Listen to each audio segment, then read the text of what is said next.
Good evening, folks. Welcome back to another Wednesday night hobby hangout. Hope everybody's well. I hope you have all had an uneventful week, and hope everybody is fitting well. Let's have a look and see who we've got in the chat this evening. A few people have been in nice and early. Jason was in nice and early, saying think he'll be painting some from Armada. Jason, hello if you're around, mate. That was the plan tonight. Unfortunately, the stuff didn't arrive until late yesterday. Today I had to film the videos that you'll have already seen today to get them up before I could then do anything with the miniatures. And I've got everything cleaned, I've got everything prepped and stuff, but I didn't even have time to get anything primed for tonight. So I've actually worked from about 7:30 till about midnight. Well, it will be midnight tonight, about 3 days on the trot. So I just thought tonight we're just gonna have a hangout. I've literally got nothing to paint. I just want to have a bit of a chat and a ramble. We can talk about whatever you want while you're all just sitting painting and stuff. I can show you some of the kind of bits and pieces that's on the table here as well. But we'll just have a bit of a random ramble tonight. But doesn't stop you lot picking up a brush, that's for sure. Peter Nicholas was in nice and early as well. Hello, Peter. I should be looking at the chat now to make sure that we haven't got any issues. Yes, everything's good so far. Dirk was in as well, saying he's super tired, just want to go to bed, but it's only 8:30. So way too late to have a nap and way too early for a proper sleep.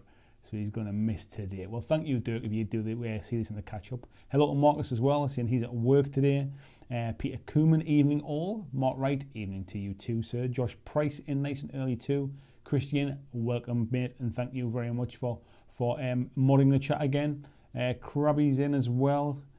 Saying good evening, hope everybody is well. So you've had a bit of a hobby day today, mate, so you've been badgering away.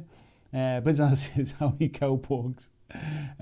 Jeff Higdon's in as well. Hello, mate. Yoakum says, good morning, good day, good evening, folks. Move over from one hobby hangout to the other. I saw that you were in the voice chat, mate, in the Patreon group. Nice to see folks using that. David Mackay, good evening to you, mate. Ortega, seeing you'll see us in the catch-up. Thank you, Ortega. Tony Howell, good evening to you, mate, as well. John Estel says he's just hanging out tonight. Need to get my painting mojo back. Well, that makes two of us, mate. You can sit and chat to me then while everybody else is painting. Bobby Clark, good evening, mate. He says he's been airbrushing for 8 hours today. How does your compressor hold up, mate? Mine gets pretty damn hot when it's been running for quite some time. Peter said he fell from a stepladder. Oh, you're all right, mate. Mark Coley's in as well. Says it's been a while. Hope everybody's well. Nice to see you in, sir. Frantic says he's just finishing painting some Necrons tonight. Nice one, fella. What colour of scheme have you gone with? Have you gone with anything particular? James Hart says painting Low Down Ophi and Skull from Strontium Dog starter set. Hello, James, by the way. I don't think I really know those miniatures, mate, if I'm honest. Busey's in. Good evening to Busey. Peter said he's painting some Dark Angel Scouts. Lots of pants. So are your Dark Angel Scouts just the normal Scout models, mate? You haven't done any kind of conversions or anything like that? Blizzard says he's building some nice little demons for Papa Nurgle. Nice one. Scott's in as well. Good evening, Scott Longworth. How are you doing, mate? I was just watching... I forget his name now. I'm going to butcher it, but your mate, your Welsh mate, well, I forget what he's called when he comes in here, mate. But yes, I was watching his outdoor camping video, mate. He's wild camping stuff with you in the background. It was quite a nice little background video just to put on while I was cutting some stuff out the other day. Where else are we at? Tony says he's finished listening to a podcast. Oh yes, Krabby, it was about congratulations on the win. I forgot about that, mate. It was the win on the you won the Games Workshop painting competition, mate, didn't you? Congratulations, mate. Your Outriders looked amazing. Born to Lose, Live to Win. Hello, how are you doing, mate? Ryan's in as well. Evening all, first time in the live chat. Thank you for joining us, Ryan. How are you doing, mate? What you been up to? Josh is painting Rodri from God Tier. Nice fella. I still haven't finished mine from last week, to be fair. I've not done a lot of painting recently. I've done a lot of... I'll tell you what I've been getting on with and stuff recently. But yeah, the Welsh Wanderer, that was it, mate. I couldn't remember. I knew it was Welsh something. Yeah, I haven't been doing a lot of painting, but I need to get back to it now. Krabby says he's been doing hobby all day tomorrow as well. Loads finished off tomorrow, like. And Peter says they're the old metal scouts from the 90s, so no conversions, and the Landspeeder Storm. Very nice. And Tim saying, evening, Andy, and all. Hope you're all doing grand. Nice one, Tim. Well, welcome aboard, everybody. A nice little group in nice and early there tonight. Let me just get a quick drink because my throat's a bit dry. Christopher Hill's just joined the Patreon there as well. Thank you very much, Christopher. Thank you very, very much. I've got no idea if you're in the chat, Chris, but thank you very much for joining the Patreon. Tony's saying congrats as well. Yeah, it was awesome, mate. Gary Hollandale, how are you doing, fella? He says, hey, Andy, how are you? What are your thoughts on the new HeroQuest? There's a good place to start, isn't it? I'll be perfectly honest. Everybody seemed to be getting very excited about HeroQuest coming back, and I wasn't that excited about it personally for a few reasons. I have fond memories of HeroQuest. I've mentioned many times. I've got my set that I need to get around to finishing painting off because it's going to be given away to one lucky Patreon. But I've got my original copy from however many years ago, 30 years ago, wherever it was. And I'll be honest, I've never played it in 30 odd years. I think it's got a lot of really nice memories for me. It was my entry into kind of like wargaming and stuff. I remember playing the game with my sister when we were both very young, and it has lots of fond memories. But I think there's a lot of nostalgia and rose-tinted glasses about that game. The rules themselves are not great. There are much better dungeon crawlers that are out there. I know people say it's great to introduce kids to, but that's really what it was. It was a kids game, really. Like, it was designed to introduce kids to wargaming. I think, like, potentially from a rules perspective, even Dungeon Saga from Mantic is probably a better bet these days. So for me, there wasn't really that pull to it. I had a feeling they were just going to kind of come along with a complete reprint of the original one with nicer miniatures. That's exactly what did happen. That's a bit disappointing because actually, from a development point of view, they've basically not touched it. They've just lifted the rules as far as we can tell and just put some nice things in. Some of the models were obviously copyrighted. Things like FEMA and Chaos Warrior type things were copyrighted or IP protected from Games Workshop, so they've had to change those to other things. But other than that, it's relatively the same. But I knew it would be hugely popular. Lots of people aren't fortunate enough to still have original copies, and I knew it was going to be popular. I was surprised by two things. One, it was North America with some very, very expensive shipping to Canada as well, which I think there's some licensing issues there somewhere. I think they've bought the rights to the North American version. I think the licensing rights are scattered around all over. It's got nothing to do with GW these days. GW don't own anything to do with HeroQuest. It's been the licensing. It's just really messy, I think, which is why it took so long to get back. And the other side of it is the fact that they're doing it through like their own version of Kickstarter, crowdfunding it themselves with £1 million sort of funding level. I've got no doubt they'll get there. I haven't looked today to see where it was up to. It was at about 600,000 yesterday when I looked. And for a company the size of Hasbro, I'm really surprised. I knew Hasbro were big. I didn't realise just how big they'd become. I knew that obviously they got lots of toy brands, and I knew they owned Wizards of the Coast, which means they own Dungeons and Dragons and Magic the Gathering and stuff.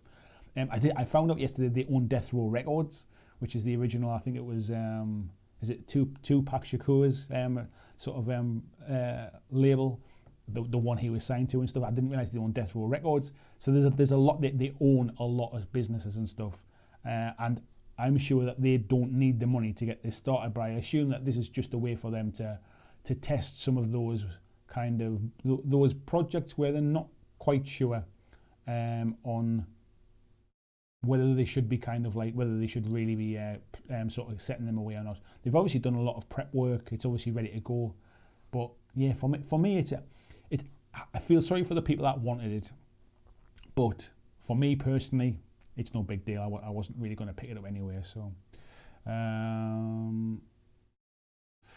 let's have a look. Yoakum saying, really need to do some painting. Too much on the table right now. Birds and Badgers terrain and a war band, preparing for the slow grow. Painting some Warcry stuff. Nice one, mate. Chris Doe says, blessing all the cheesemakers. Hello, Chris. Peter says, broadsword. There's somebody had to say it. Ryan says, good, thanks, mate. Just chilling tonight. Usually watch your vids later. First saw the Vanguard vid. Watched most since. Well, thank you very much, Ryan, for coming along and joining my live stream. Crabby says, nearly shit yourself when that emote thing popped up. I've got my headphones in. Is it that loud, mate? I might have to play around with it and turn it down if it is. Gary says, I think the US release updated the rules to make them better. The original US release did. I think it added a few bits in it. It wasn't quite the same as the UK one, but it still got roll to move and all that kind of stuff. It's by today's standards, it hasn't aged particularly well from a rules perspective, and most of the people that still play it these days house rule everything anyway. People saying that it's already got funded. Yeah, I assumed it would do at some point. Like I say, it was like, I think it was 600 and something last night when I looked. Arnold DeGans, good evening, fella. How are you doing? Simon saying, evening all, hope everyone's okay. Hello, Simon. Gary saying $140 to ship to Canada. I just don't even understand that. It's horrendous. Like, that's almost, I can't believe it's that expensive to ship to Canada, but there you go. Tim Kelly saying, big pass for me. Still haven't got around to playing full Descent campaign. Heard Descent 3rd edition has been rumoured. Yeah, somebody was saying yesterday it was kind of like a bit of a reveal or a bit of a jokey leak thing at the end of the FFG stream. So I'm assuming we'll see Descent 3rd edition. Ariel Sanchez, good evening. Says, hi guys, getting ready for a Kill Team narrative campaign. My custom chapter, Space Marine Heroes, will run alongside my friend's Ultras. My other friend will run the narrative with Gene Stealer Cultist. Sounds good, mate. I don't hear a lot of Kill Team narrative stuff, so I'd be really interested to hear more about that, mate, once you've played it. Tell me how it went. Arnold says, got the older set in storage, might as well get it out and see what's up. Yeah,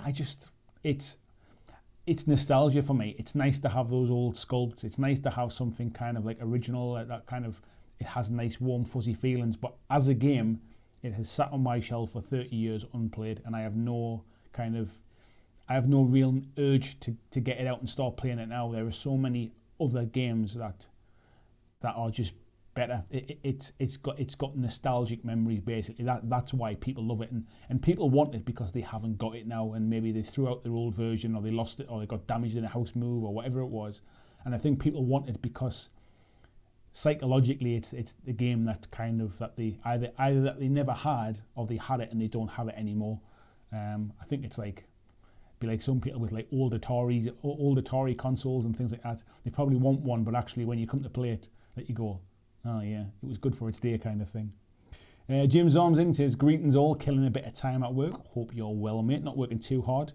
Kodos is in as well, says, looks like Kickstarter is the future. Get the whole money before you ship anything is the wet dream of every company.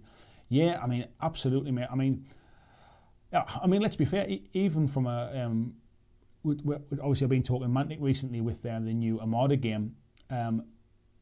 Even from their perspective, really, they've got pre-orders coming in 2 months early, and they make those models in-house. So it's the right idea for them to do that, to allow them to make sure that there's enough made in time for release.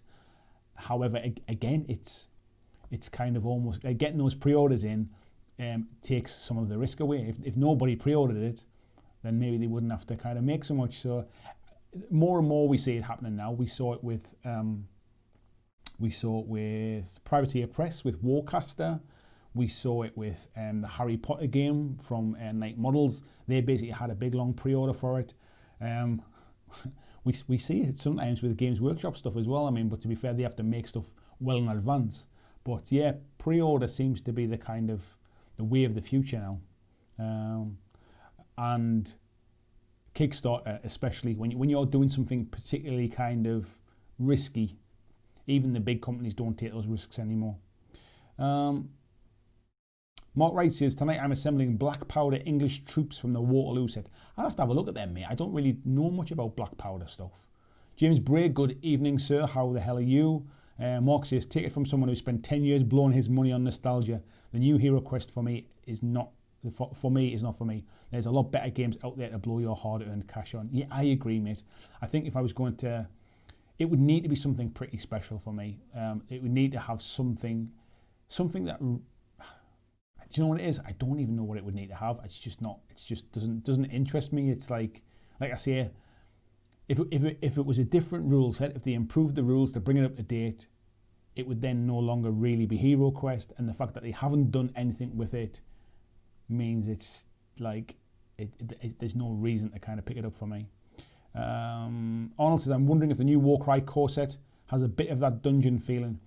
I think, mate, it's it obviously has some kind of walls and things, so it will actually marked on the board as opposed to physical walls. So it will bring a little bit of a different feel to the game. It'll obviously do some, it'll get away from kind of shooting or ranged combat and stuff. So that'll be quite interesting. I think it'll just give a bit of a different feel to movement around the board, having to go down kind of tight corridors and having to not fall in lava. I'm really looking forward to it. It's a day one purchase for me, to be fair.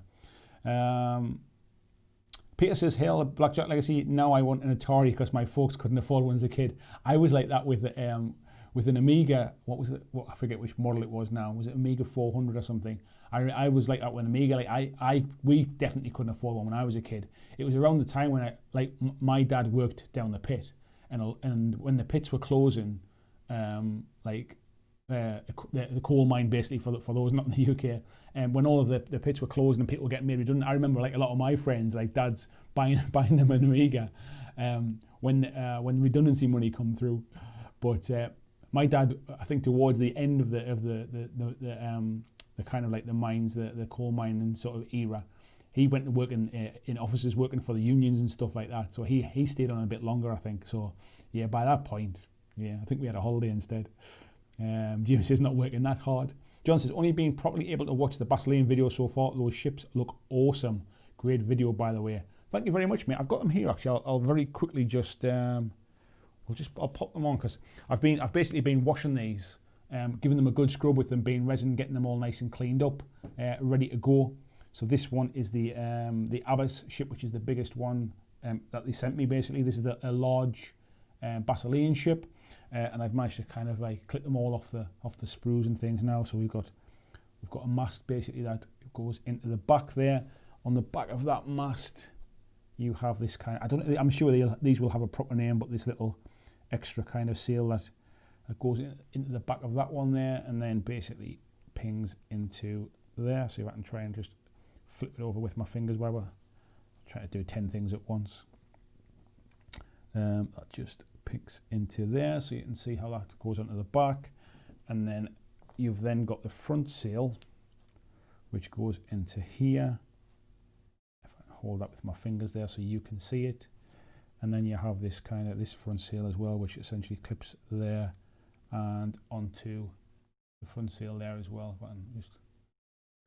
And that is particularly nice. So yeah, they've come up lovely. I've given them a good scrub. Mantic did send me an email tonight, or a quick message I should say, just to say, because somebody picked up on the dwarf ship that there was a little bit of damage, and I didn't notice it when I was recording the video, I'll be honest. It's a tiny little piece. Let's see if I can get close there so you can see it. You might be able to just see, I don't even know if you can see it. Yeah, you can just kind of see a tiny little blip in it there. And apparently it's this is a pre-production model. Obviously these don't come out until till January 2021. So this is just a pre-production model, like for the test runs. And apparently that little error was in their kind of original 3D print as well. So they're going to be fixed for the final runs. So if anybody sees them in the video and things, so he didn't mention about that. I didn't actually see it when I was recording it.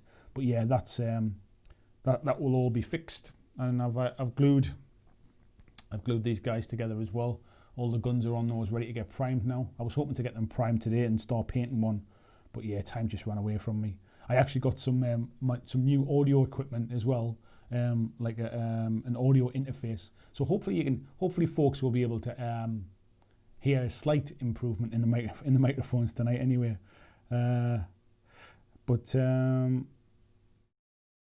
yeah, Barry saying, I know you know this, but make sure you paint everything before you permanently attach the masts. Yeah, that's the plan, mate. That's why they're all in subsections. I've glued these ones because essentially they're just guns on the side. But yeah, I'll be painting all those in subsections. And to be honest, I'll probably paint them with my airbrush, I think, because they've been in subsections. I really like this as well. I couldn't really show this in the video because it was still on the sprues and stuff. But now that's cleaned up, that looks really nice. The way that just sort of fits to the front of that ship there. That looks really, really nice. So yeah, I'm quite impressed with them. Peter saying, yeah, sound is nice and clear. Good one. I'm glad of that, mate. I'm glad of that. Yeah, and I needed to upgrade something anyway. I knew I was having a few problems with the audio. It was starting to kind of break down over the last few weeks, but I was having to kind of do a bit of research about. I didn't want to just kind of buy the cheapest thing I could just to replace it. I thought if I'm going to invest any money in it, I want it to be worthwhile. So, where are we at? Barry saying howdy, good evening Barry. Hello to Ian as well. Hello. Peter saying I won't be getting it either. Actually don't like the models that much. Yeah, I'm assuming that we're talking about HeroQuest still. They're nice enough, but they're nothing outstanding really. Scott says I'm going to buy some God Tier, I think. Which one has the nicest miniatures in? I think I like the one that has Finvar that I was painting last week, mate. I think I prefer that one, but the other one's good as well. Scott's saying he's got his fingers crossed that it wins my copy. Yeah, as soon as I get it finished painting it, it's one of them things that I'm kind of painting in the background, and there's not a lot left to do on it, to be fair. It's more just a case of finding the time. I'm, as you folks know, the output has significantly gone up on the channel recently. Like I've done, what was it, like 10, 11, 12, 13? I've done like 14 videos in the last 2.5 weeks. That is basically just, like it's eaten up all of my time. And I've also been sent rules for Armada. I've got all the ships that came through, so they've all been getting worked out today, getting cleaned and prepped. They sent me through all of the tokens and everything else, but the tokens don't exist at the moment. They haven't been produced yet, so I basically got sticky paper, and I had to go and buy some foam board, and I've been putting them on there and cutting all the tokens and the measuring gauges out, ready to start playing. So it's all these little things in the background that nobody really sees, and then basically any kind of painting and stuff has pretty much been zero. Other than I have been, let me just go back, let's go down here again, press the right button. I've been painting up some of these little bits of islands that came with Dreadfleet to use as, give a little bit of visual appeal when I do my my Armada videos. So I've just been painting those up, so there's one little island thing there. I've got this one's not quite finished yet. Needs a little bit more adding to it, a bit more on the steps and stuff, a bit of dry brushing and stuff, and a little bit more highlighting up the kind of lava in the pit as well. It's been doing that one, and again this one's not quite finished yet either. Let's get that back on camera. Let me just, come on, focus camera, come on. You going to focus? No, it's not going to focus. I don't know why. Let's just go back. If that suddenly gets into focus, then I'll show you the last one. I wonder why that's done that. Let me just try and see if I can do this while we're sitting chatting. Seems we're just having a ramble tonight. Just having a bit of a ramble. Let me just focus that in manually. There we go. And then I might be able to do it in automatic again. There we go. Right. And that's the other one I've been doing as well. Again, it's not finished yet. It's basically had a quick base coat and a wash over top of it, and it needs kind of like bits picking out of it and cleaning up and stuff. So yeah, I've been working on some of those as well in between while waiting for videos to edit and to render rather. So while I've been filming stuff, and then I basically set it away to render. They don't take particularly long actually, but it's dead time, so I've kind of been sitting painting a bit of that while I've been rendering a video. And while you wait for it, when you send a video to upload to YouTube, it takes a bit longer as well. So while that's been happening, I've been working on them bits and pieces too. Ryan says your Armada preview video looks really good today. I especially like the dwarfs. Yeah, I must admit I wasn't overly keen on them when I saw the pictures kind of online and stuff. But when I actually kind of got them in my hand, the amount of detail on them is just phenomenal. Excuse me. Yeah, they're really, really nice. Oh, dry throat. David says, looks good. Ian says that mast is thick. Yeah, they are pretty thick, mate. I mean, basically for strength, really, rather than anything else. But yeah, they're good, mate. They're really good. Kodos says, I used to play HeroQuest with a friend as a kid. No clue it was related to GW back then, as I played Warhammer 2, but not interested in the re-release. 10 years ago, I would have jumped in. Let's have a look. Mike said, I just want them so I can play with them in the tub. Pretty sure they'll sink, mate. Krabby said, I imagine contrast paints are going to work well on these, mate. Cracking little models. Contrast paints, potentially, mate. Yeah, I mean, because of the scale, there is, there's a lot of fine detail, but it's there's not huge differences in the heights, if you like. I'm not sure, if I'm perfectly honest. To be honest, mate, dry brushing will be absolutely fantastic on these things. Dry brushing will work really, really well. That was when Barry was saying about the masts. Yeah, thanks, mate. Goddess is saying any wash or acrylic ink will work well with those ships. Yeah, definitely. David says magnets might be a good option for the masts. I'm just planning to just glue them straight. I mean, once it's all painted, I'll probably put a little bit of the Vallejo putty into the bottoms and just kind of and pop them in there, make a nice tight fit. To be honest, you probably could use masts, but you'll probably cause more damage knocking them out with the magnets and stuff, I think. I think once they're done, I'm just going to glue mine in, to be fair. Kodas is saying, now that I've seen those, I need to upgrade my starter box with the big ships. I can't wait, mate, to see. I think you get an Abyss, which is this big one. I think you get one in the starter box, if I'm honest. Mantic basically have said that they're busy, or they are about to produce the Orc ships now. As soon as they've done the Orc ships, they'll send me some of those ones out as well. So I should have those come up at some point on the channel. They've sent me all of the cards, so I've got all of the stats for everything, including the big XL ships as well. I'm not going to kind of release all that information. That's all kind of confidential at the moment. But I have seen the other XL ships as well, and they look absolutely beautiful. So yeah, it's definitely it's not a game I expected to be hugely interested in, but the more and more I looked at it, the more I was like, yeah, I'm looking forward to this one. Ian says, what size of magnets will work best for the Basileans? The holes on there, mate, are probably about what's that, 2 mil or something like that. 3, are they more like about 3 mil? I'll measure them when I get. I don't think I've got a tape measure handy, mate. I'll measure them for you though, but use magnets if you want me. I probably wouldn't bother. Let's have a look. Where was it up to? Peter saying rubber ducky fleet ships come in sizes of teeny weeny to enormous. Definitely.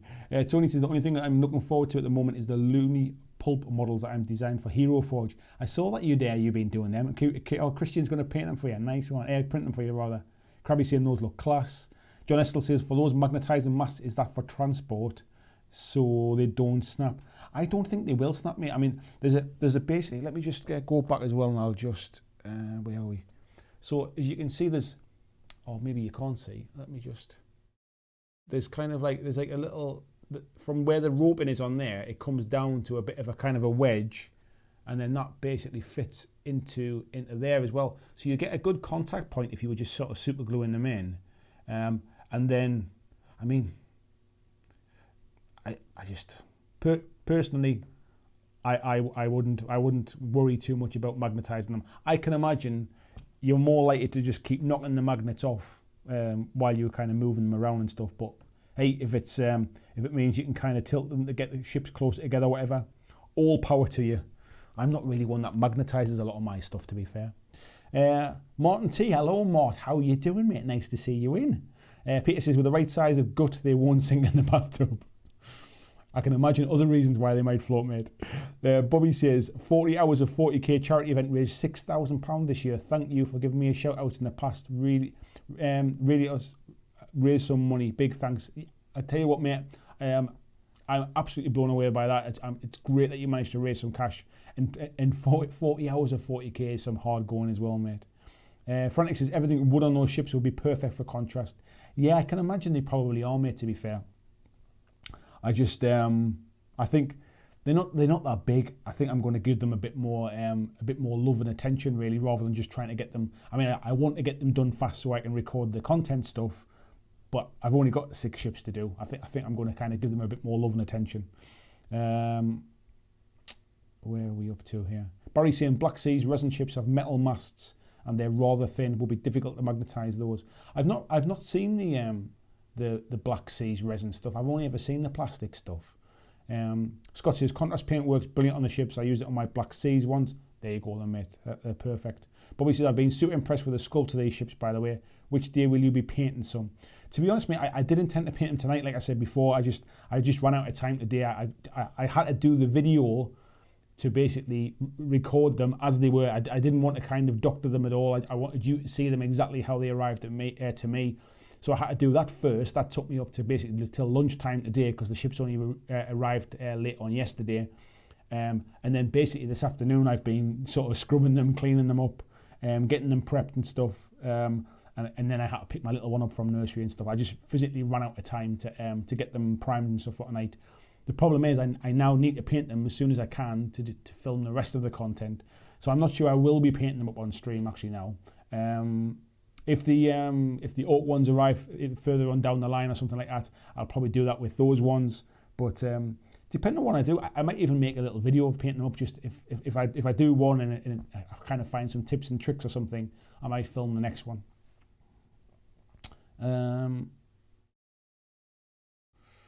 Phil says, once a salesman, always a salesman.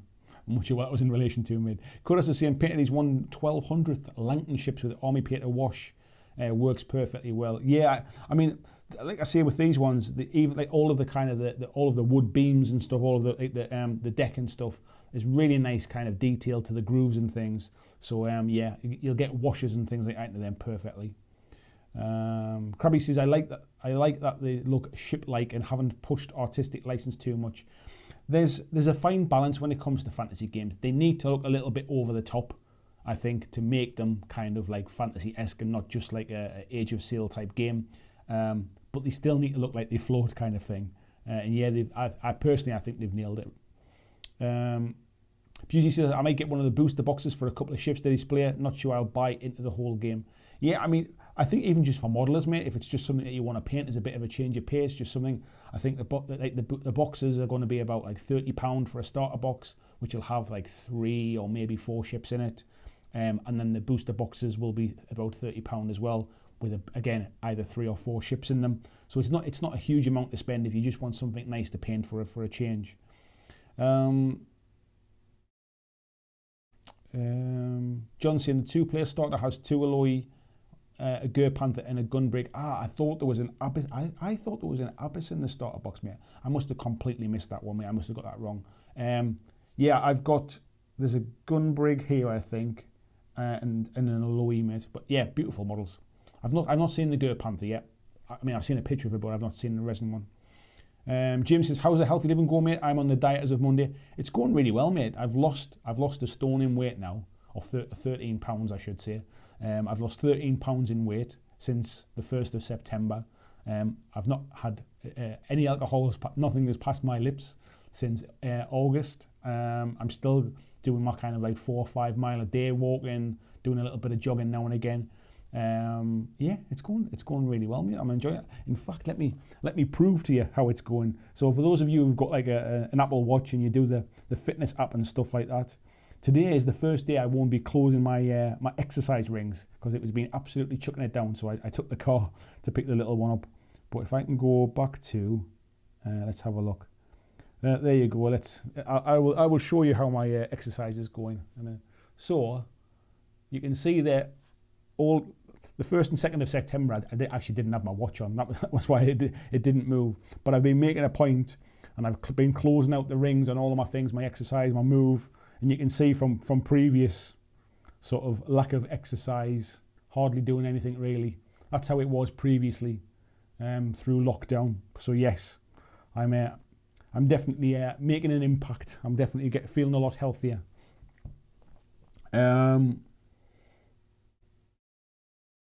Mark's saying he'd pin the masts. I think that's what I'll probably do, mate. I'm probably going to just run a pin down into the base of the ship and just give them a bit more strength.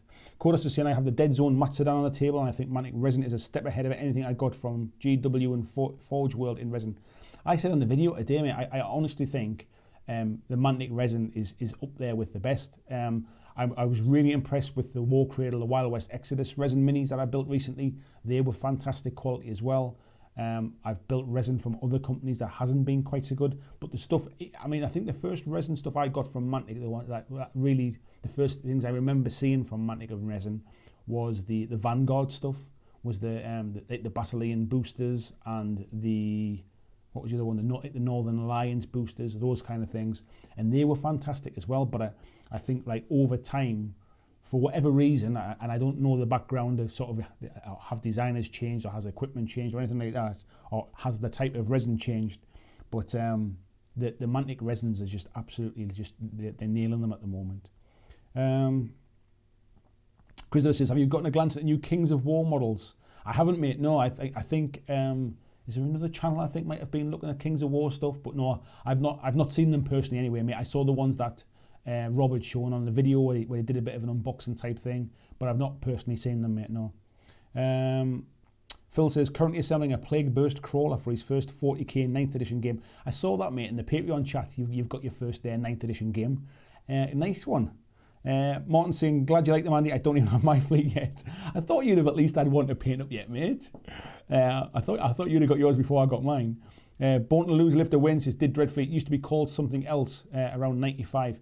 No, mate, there was Man of War, which was a Games Workshop game, which was a sea kind of like a naval combat game. Dreadfleet was something. It was just a one-off kind of boxed game. It was never a reprint of something, and there was never any expansions or anything. And Codas is saying Dreadfleet is the box game, board game version of Man of War. I think the rules were completely different from what I understand, though, weren't they? Where was that one again? David Moffat says, hey, BlackJack Arenos, he's at work. We'll catch you later. See you later, mate, when you get in. Tim says, blimey, fair play, Andy. Yeah, I honestly, mate, I've been proper I've been on it, mate. I've been counting calories. I've been sticking under 1,500 calories a day, and then any exercise I do on top of that, I've been keeping that as basically banked extra kind of weight loss type stuff. So I've been eating under 1,500 calories every day. That's the amount I'm allowing myself to have. 1,550, I think it is. I've been sticking to that. I don't have milk in my coffee anymore, so I'm still drinking coffee in it, but I'm having black coffee. I've cut bread out pretty much like altogether. I used to eat a lot of bread, like loads of like sandwiches, and like if I had like a nice kind of like a nice dinner with a sauce and there was like sauce left on the plate, I'd quite often get a slice of bread and kind of mop the plate up and stuff just for the flavour and stuff. But yeah, like loads of stuff like that. No drink.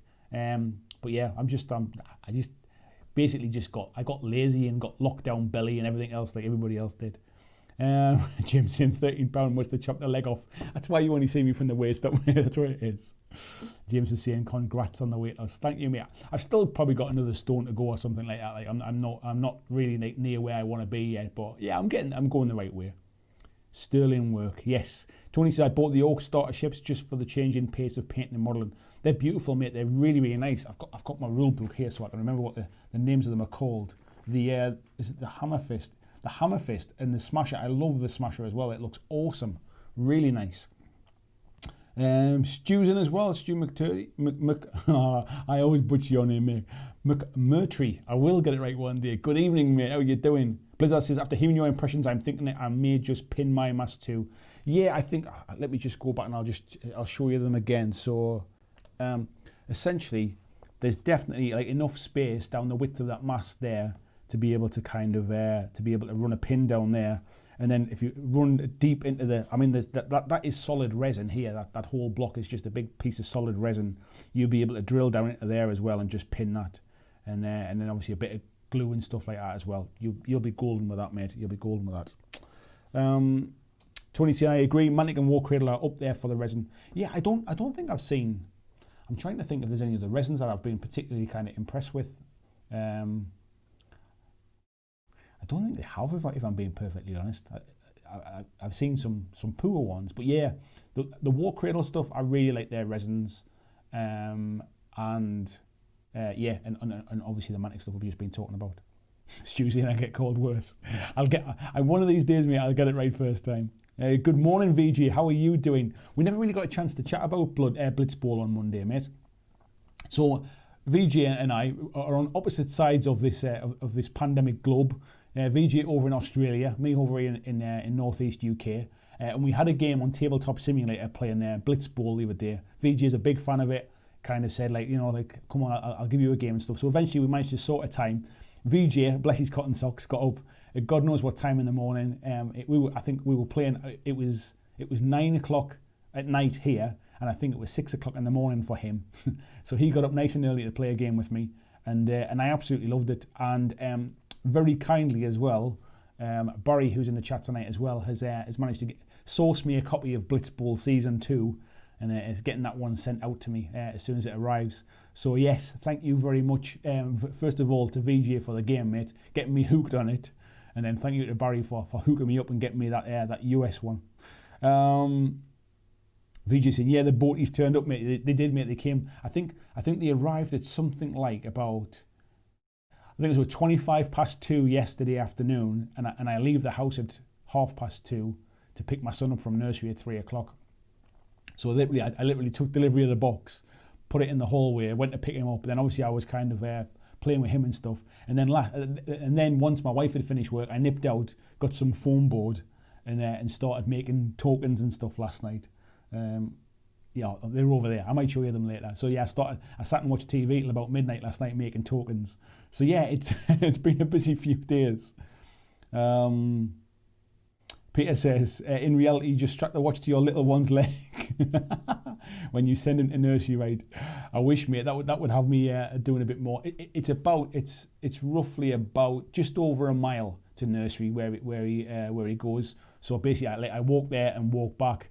When I walk back, I tend to do a bit of a longer route back, so it takes me to about 2.7 miles when I have a bit of that kind of dropping him off and coming back. And then I go and pick him up. I tend to try and do the longer route on the way out, and then the shorter route to pick him up again. And changing his nursery was all part of this kind of like allowing me to do this job full time as well. But his old nursery was we had to drive to get there. I don't have a car now. My wife still has her car, to be fair, but we didn't know about the pandemic when we set all this in motion. So we assumed she'd be away to work, and then I'd be at home working, and then I could kind of walk around the corner and drop him off at nursery. So it was all kind of planned, and I knew once he got back to nursery, and he was going 5 days a week, because he never used to go 5 days a week to his old nursery. Once he was going 5 days a week, I'd be able to kind of concentrate on this and get into a rhythm. And you can see from when he started there, the video content's gone up. And I knew I'd be starting to get a bit more exercise, doing a bit more walking and stuff. So yeah, this was all kind of planned. I knew this was kind of going to happen and things, but it just felt like a long time coming, which was the reason why I always planned to leave my old job and start doing this full time in September, because I knew that was how it would work. And it was obviously with the lockdown and with my redundancy and stuff, it all happened faster than I was ready for, really. So now what you're seeing, basically, the content that I'm putting out now is me sort of where like starting from where I wanted to start from. I've been playing catch up ever since. Casper says, is that 1/700th? It looks way bigger. Yes, mate, I think it's potentially just, I mean, they're kind of like heroic scale. They're a bit like, they're bigger for fantasy, but I think they're potentially just, it might be because they're close to the camera and stuff, mate, as well. But I'll get some comparison shots up and let you see them as well. VJ saying, yeah, 6. James says, how long was your Blitzball session? I think we played for we might have played a couple of hours, mate, but we were like chatting. I'd never played it before. He was teaching me the game as we played as well. And we were just kind of like having a bit of fun, a bit of that. So yeah, it was good fun. Casper says, okay, sitting with my 1/600 open iron, and they're a lot smaller. No, I think it's probably hard to tell from the screen, mate, to be fair. John Francis in as well. Good evening, John France. And Casper saying maybe a big ship. The one I showed, mate, let me go back and show you again. So that one I was showing is one of the large ships. I mean, I've got like a smaller dwarf one there as well, which is the Hunter ship. This is one of the small ships, so it gives you an idea of scale. And then this is one of the dwarf medium ships, so that kind of gives you an idea of the different sizes. And then if I switch that one out for one of the Basilean medium ships, it gives you an idea, mate, of a kind of scale. So maybe that's all it was. Maybe it's just comparison to one of the particularly big ships. Where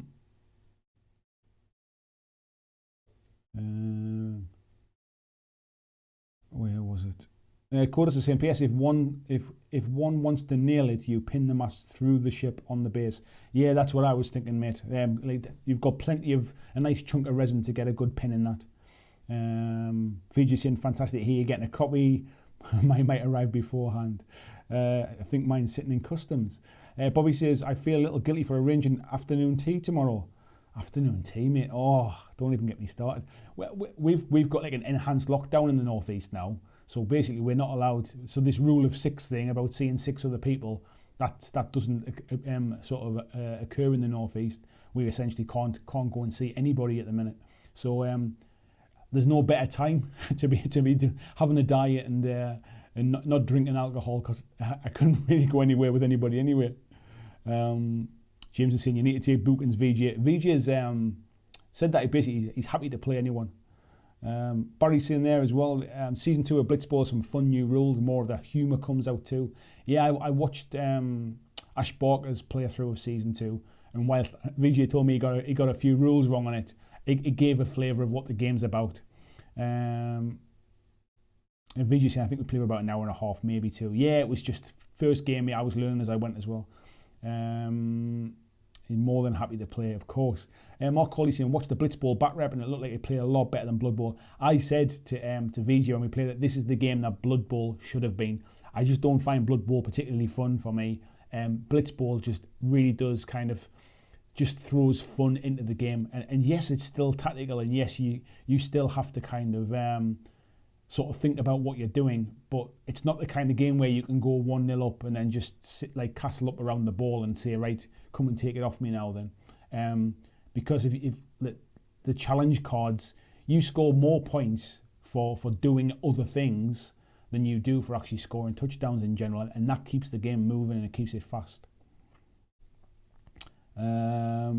Casper says, some damn nice sculpts are in the progress of persuading the gang to join in. Yeah, I mean, it's I mentioned on Monday's live stream, like naval games have always they've always interested me. I looked at Dystopian Wars a long time ago and really, like, they had some nice sculpts and I really liked the look of the game, but nobody played it, and before I knew it, it was Spartan went down the pan and away it went. And Uncharted Seas I was vaguely aware of, but I'd never ever seen it. Nowhere stocked it. And then obviously there's a lot of like Age of Sail type stuff and sort of pirate type stuff, but just nobody plays them. And I'm not really that interested in the historical stuff. Although I must admit, after reading the rules that obviously that Mantic have put in place, I went back and kind of researched the Black Sails rules. And it did kind of tempt me, even just to build up some of those, just from a little kind of like a little modelling aspect, just to kind of do the rigging and stuff is something a bit different. I doubt I'll ever do it, but like it's one of those things is like to do as a model, or even to kind of to build a model of a ship, just kind of it's got the juices flowing a bit, to be fair. William says, not everyone loves those dwarf ships, but I think they are, once they're painted, they're going to be splendid. I've heard a few people basically saying like that, basically like they should have been something a little bit different. You know, everybody does that kind of style of them, but I didn't even realise until I was kind of looking around the model about the kind of like the dwarf kind of the helmet on the front of it and stuff. For those that haven't seen the video, like, so basically like you can kind of see here where the eye hole slits in the helmet there as well, and if you look down the front of it there, like that kind of dwarven kind of helmet shape to it and stuff. And all of these panels, somebody told me on in the comments on the video as well that these are meant to be kind of like slabs of rock, like of stone. That basically it's kind of it's like armoured with stone, that particular one, which is a bit different. And then I absolutely, there we go. I absolutely love the kind of like the scales on this one as well. It reminds me of the Kings of War model. If you see my video tonight that I've done for these ones, you'll know the model I mean, because I put a picture of it in there. But yeah, I love them. I think they look way better in the flesh. I thought they looked all right in the pictures, but they look fantastic in the flesh. Blizzard says, I definitely want to magnet the top turrets on the dwarf ship so I can turn them. You're not allowed to turn them, mate. They only shoot forwards and backwards. Kodos says, it's sad that it did not use any of the rules from Blitzball in the next edition of Blood Bowl. Yeah, I guess Blood Bowl is just so beloved for what it actually already is, mate. Video says, if you have time in a month or so, we should have another game. 100%, mate. Let's just set a date and we'll do it. And as I promised before, I'll do the early morning on this one. Steve Evans, good evening, mate. How are you doing? Marcus says he's taking a moment to check in. I'm still at work. Nice to see you, fella. VG's talking about Blitzball there as well. David Mackay said I got bored and ended up making one of the Black Sails frigates into a ghost ship.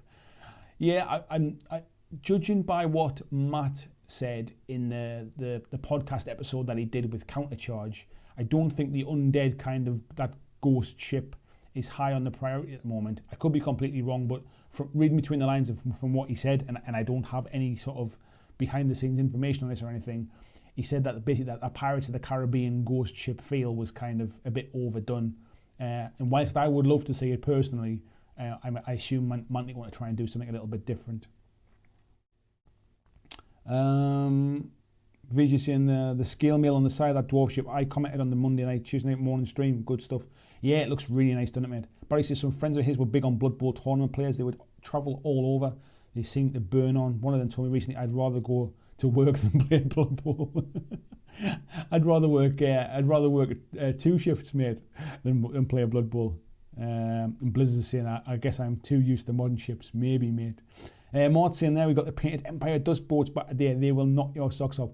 I love the look of the Empire Dust, mate. I'll be honest. Like, obviously, like I see, I've got the rules here. Like, looking through them, I won't obviously show anything, but like, the Capiche one looks brilliant. The War Galleys, I love the War Galleys with the big double sails on them as well. There's just a really, really nice aesthetic to them. I love them, mate. And obviously the XL ship as well looks awesome. Peter saying no go ships, then I'm out. I'm not, well, listen to the podcast episode. This was what Matt had said.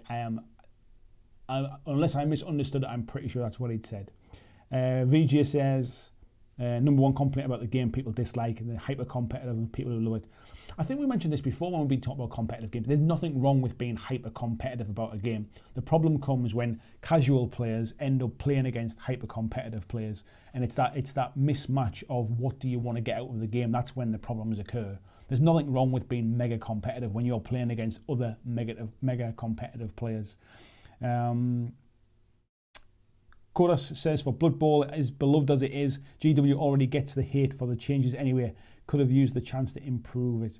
Are they doing anything different with the new edition of Blood Bowl? I don't remember them kind of mentioning any real changes or anything serious anyway. Colton Lane, good evening, mate. How are you doing? He says, I love Blood Bowl. Can't wait for the new edition and the 2 new teams. Ryan saying, I like the dwarf ships as well. I think Ironclads works for dwarves. Roughly that era, but a little different to other ships. Yeah, I think it works well as well. I mean, it has to fit with... It kind of has to fit with the Kings of War aesthetic as well. So the fact that like there's no point having really kind of heavily armoured dwarves in Kings of War and then giving them kind of like ships with big sails on and like that could get like blasted to bits kind of thing. I like the fact that they've got some kind of like sort of engine power to them. VG's in there, exactly, Andy, so true regarding competitive and casual players.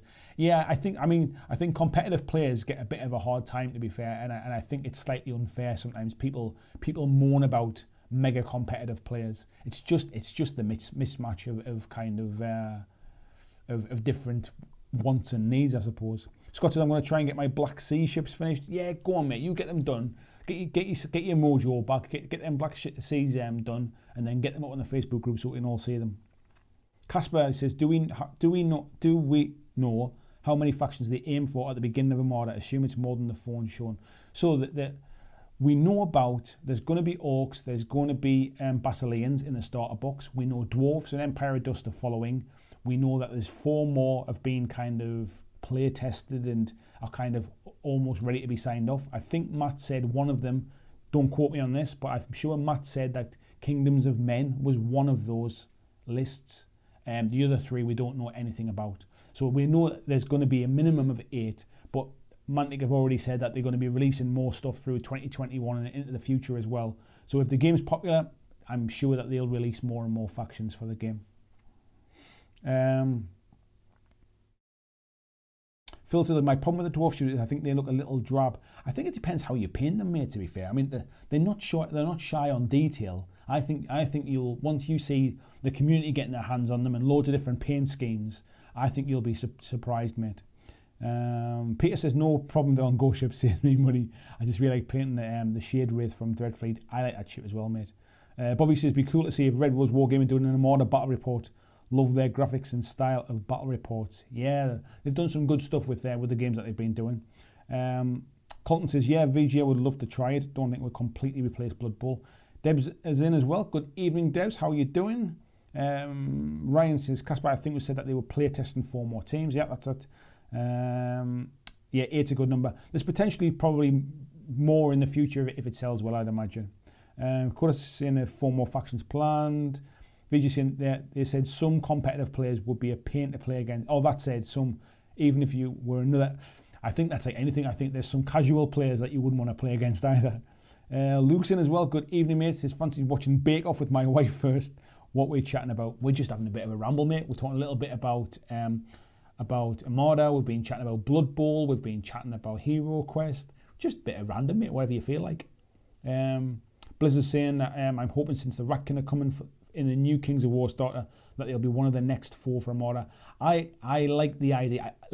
There's got to be something about rats and a sinking ship in there somewhere. I would love to see them have a ship that's kind of partially sinking and it's just managing to stay afloat type thing. Paul saying, let me see if I understand this. The Pirates of the Caribbean ghost ship look has been overdone, but the steam-powered dwarf ironclad look hasn't. I'm probably paraphrasing, mate. I think they're just saying that they wanted to do something a little bit different. I'm probably paraphrasing, so don't tar them with my words, for example. Did anybody back League of Infamy? I missed it completely. It looks great. I played it, mate. I played it at Mantic themselves as well, and I played with Jay from Top Table Gaming and another couple of guys I'd not met before, and I absolutely loved the game. I really did enjoy it. But I didn't back it personally because for me, the game I think works best with like 3, 4, 5 players, and I knew I probably wouldn't get it to the table with like 4 or 5 players on a regular enough basis to get the best out of it. It's a game that works where there's a bit of that like traitor mechanic in that. You certainly couldn't play it solo, and with only 2 players, one playing almost like the dungeon master, if you like, and one playing the opponent. I don't think that works particularly well. So I knew I wouldn't get to the table often enough. That was the reason I didn't back it. But there was nothing wrong with the game itself. The game was good, and we had such a good laugh playing it. VG saying about the best thing about HeroQuest was the international availability. Dave says, I backed it. I'm an addict. VG says, those Canadian shipping prices are insane. So obviously a massive cash grab. There's got to be more to it, mate. $149. It costs more for shipping than it does for the actual game itself. Luke saying, everyone got to Bobby's Instagram and see the army he did for charity. Amazing. Yeah, he's just been talking about it earlier on. David says, plus there's more minis for D&D. The minis in it are beautiful, mate. They are really nice in League of Infamy. No, I think VG, I think he's talking about League of Infamy there, mate. Paul saying, we backed League of Infamy. Me and our kid always go halves on Kickstarters, and to be honest, I backed it more because he really liked the look of it. Yeah, it was really nice, mate. I mean, the minis look good, the rules are good, the game's good. Like I said, but it's one of those games where if you've got a party of 4 or 5 players, or like mates where you often get together for a games night, you will absolutely have a ball. But if it's just you and a mate kind of thing, it probably loses some of its flavour, I think. Skullmunch, good evening, mate. How are you doing, Sean? Says, eating all great videos showing the ships, Andy. They look good. Are you getting your hands on the orc ships anytime soon? Thank you very much, mate, first of all. I believe so. Martin did say that once the... I don't know if he's still in the chat, to be fair. He did say that once the orc ships are produced and stuff, he'll send some over as well. But basically, I kind of got the dwarf ones and got a bit of a sneaky peek of something that's coming down the line. Luke said he's got 2 game nights this week. Obviously, rule of 6 will be applied. Yeah, it'd be nice to have rule of 6. We've got rule of don't leave the house at the minute, mate, pretty much. Tony says, not too late, really. I was listening while setting up wifey's new laptop. Well, there's a job in itself, mate. How are you doing? David says, I had to go with it myself. Definitely a group game. Yeah, that was definitely my feeling, mate. Vijay said that said, if it didn't have an old copy in both the expansions, I would find a way to get one from the US. Plenty of mates over there who would hook me up. I don't think I'd bother, mate. Honestly, like, it's from a nostalgia point of view, and I mentioned this earlier on, from a nostalgia point of view, it's still not the original HeroQuest, and from a gameplay perspective, it's not that great a game anymore. Like, it's a 35-year-old game or a 34-year-old game. Like there are some lot better games. I mentioned earlier on, I think Dungeon Saga from Mantic is a much better entry level dungeon crawling game. If you were going to get young players playing it, I think it's by far a better kind of entry level game. And people saying that they want to buy this to get their young ones into kind of HeroQuest as well.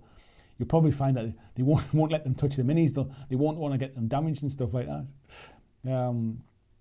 Luke says, can't wait to play The Crew and some Chaos in the old world. I don't think I know The Crew, mate. What's that game? Who makes that? Joachim says, I'm definitely a casual player. The beer I used not to get my throat dry is clouding my tactical part of the brain. I will quite happily just play any game as long as I enjoy the person that I'm like. As long as the person I'm playing with is good fun to play against. Even a game I don't particularly really like, I'll have a good time because of the social aspect of it, and that tends to be how I kind of play the games. I'm not like I love going to events and tournaments because I love just meeting new people, and I know for a fact, like especially if it's a weekend event, I know by kind of halfway through the first day I'll be hitting the bottom tables, but I'll be hitting the bottom tables with other people who've probably come with the same intention. So that's why tournaments for me, like I might get my butt kicked the first couple of rounds, and then I'll very quickly find my level and kind of play against other people who maybe are new to the game or don't really know the rules or have just come for a good booze up and a weekend away. So I still find tournaments really, really fun, tournaments and events. Martin saying, yeah, Orcs in a week or two. Thank you very much, mate.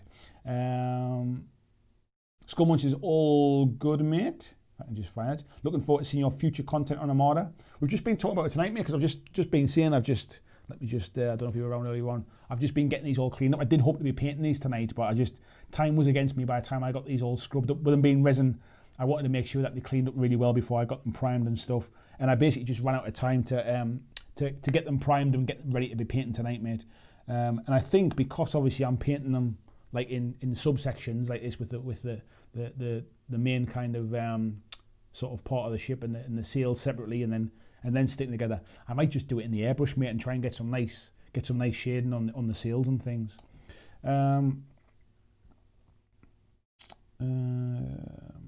Where was that one? Luke said that if I got the HeroQuest, I would get it just to paint it. But on that front, I might as well buy a bunch of cool fantasy minis. That was exactly what I thought, mate, because the board looks identical. I've got a feeling the board might be physically bigger. Did I see it was 1 inch squares? I could be wrong with that, but I thought I read that.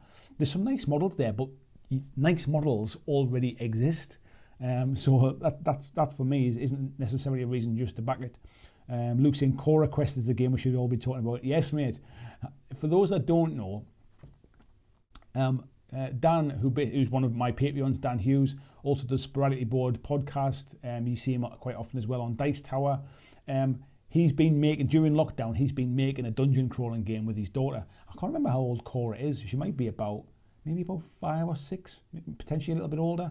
They've been making this board game for them just to kind of play, and it's gathered a bit of momentum now to the point where it looks like it's going to go to Kickstarter, which is absolutely awesome.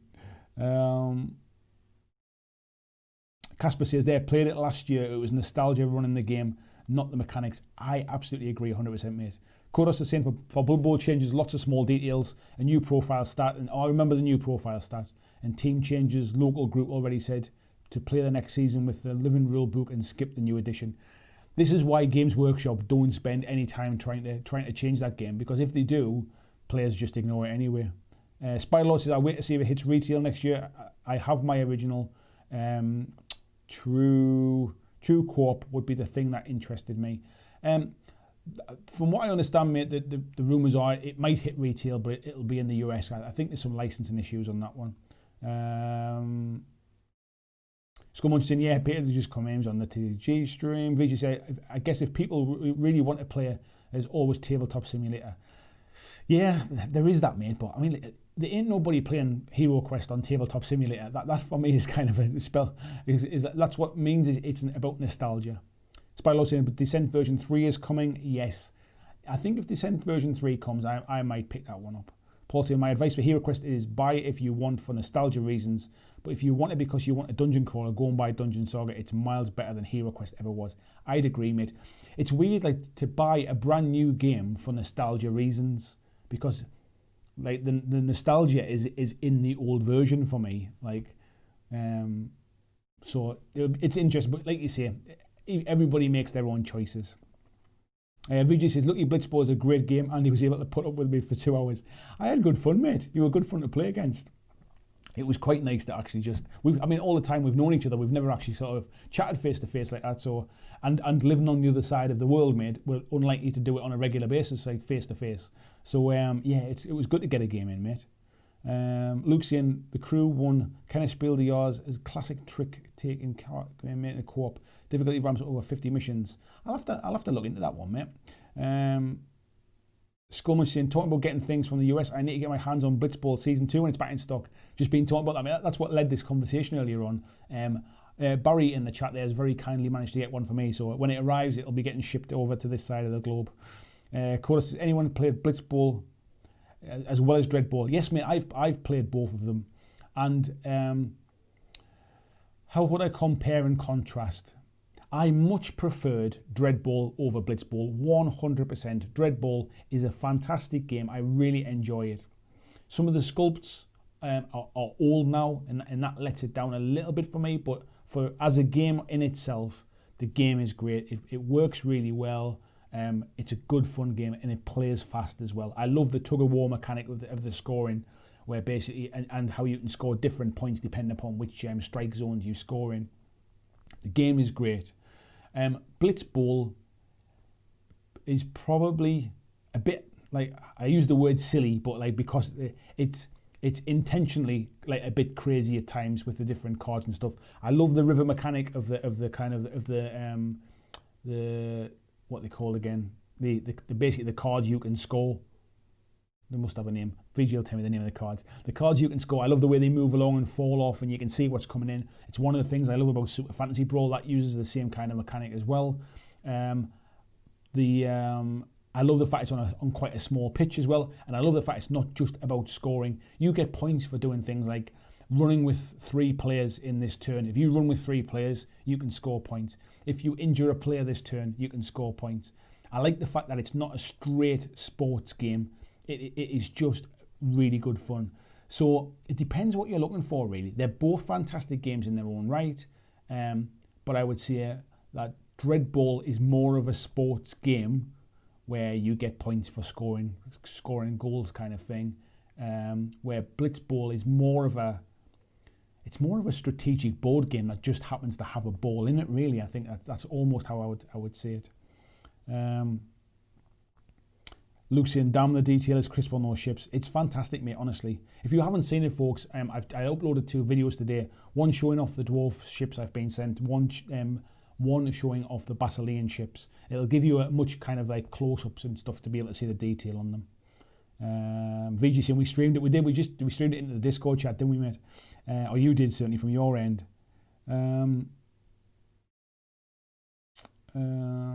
Where was that up to? Cora's 8. Thank you very much, Luke. VG saying, yeah, the bases are 1 inch, so the squares on the board must have been upscaled. I think that's what they've done. That, to me, though, I mean, the board for HeroQuest is not small to start with. So that's going to be quite interesting just to see how big that is. Paul saying, on another subject, has your paint challenge been announced yet?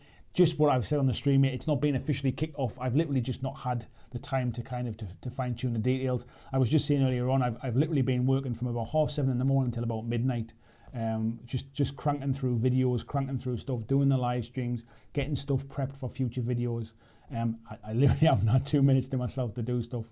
So I'm sure you'll be able to see from how little I've been interacting on Facebook and in the Discord recently. I've literally been just grafting morning till night. I'm absolutely loving it, by the way. Like I'm living the dream as far as kind of like getting to have my own business, doing something I absolutely love. So working kind of like 7 till midnight is not a problem. I'm not kind of going to burn out from it, but there's just me doing it. So doing the extra little admin stuff that I want to fit in seems to be what falls out of the pot at the minute. Lucas in there, they started making it as part of home learning for maths and English. Absolutely going to Kickstarter. I thought I'd seen that on the thing, mate. VG Skull asking VG, how's the Blitzball mod? It works absolutely perfectly, mate. Because it clicks to kind of like a grid. Because you're only really moving things around on a grid, flipping cards and rolling dice. those kind of games work really well on Tabletop Simulator. It's the stuff where you've got abstract movement, or you're trying to move up levels, or you've got to measure movement and stuff. That's the stuff that's I find is really clunky. James is saying, anyone ever paint a model they're not enjoying? I'm struggling with the Warcry Chimera at the moment, but my new self-pledge is to finish it. Do you know what it is, mate? If you're struggling with it, just put it down and come back to it. Sometimes you get, especially with bigger models, sometimes you just get sick of looking at them, and you will reach a point in the middle of it where you think you're making it worse. I go through that in pretty much every model I build, every model I paint. You hit a point in the middle where it's like, I think I'm just ruining it now. And it's because you've reached that midpoint where you've looked at it for too long, but you're not putting the finishing touches on yet. Sometimes just put it down, paint something else, and come back to it and come at it with like a fresh sort of impetus, impetus, I should say. Because I think especially with bigger models, you can almost get a bit burned out on them. Could I say never used Tabletop Simulator? I guess I should look into it. Yeah, it's pretty good, mate. Just keep an eye out for it. It's quite often on sale with things like a Humble Bundle and stuff and Steam sales. You can quite often pick it up quite cheap. VJ saying, I've played HeroQuest on Tabletop Simulator. Not saying that I would want to do it all the time though, especially given how cold my dice roll. I'd vouch for that, mate. Yeah, Paul saying, try and have something else to do for a break. Good shout. James Bray there was saying, Andy, why do you think GW don't release Blitzball in the UK? Why do I think they won't release it? I think potentially,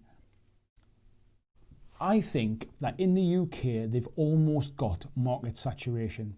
They don't really need to grow the UK market. I think in the US, it still has the potential for Games Workshop to grow quite significantly in the US.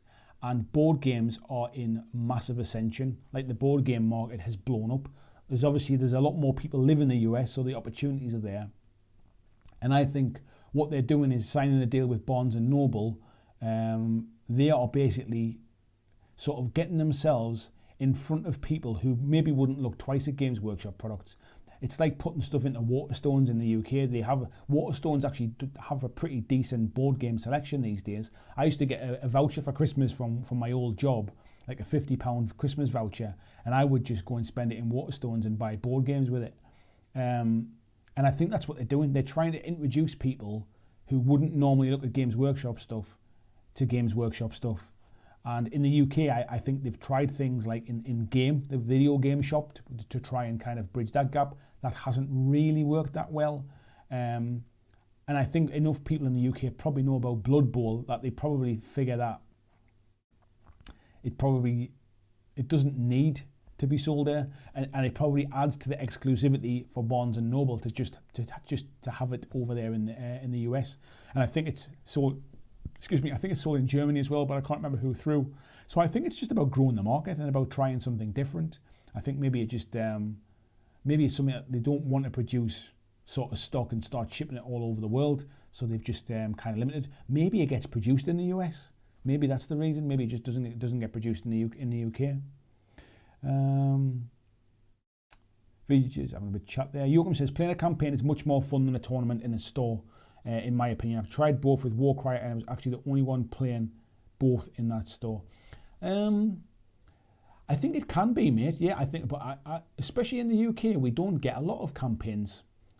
You might play a campaign with your friends and stuff, like at a gaming club or something, but we tend not to get like campaign events and stuff. So for me, going to like a weekend event or a weekend tournament tends to be the only kind of choice I get, really. Scumman saying Blitzball is a superior football game for me. It's crazy, random, and most importantly, quick fun. Yeah, definitely, I would agree with that.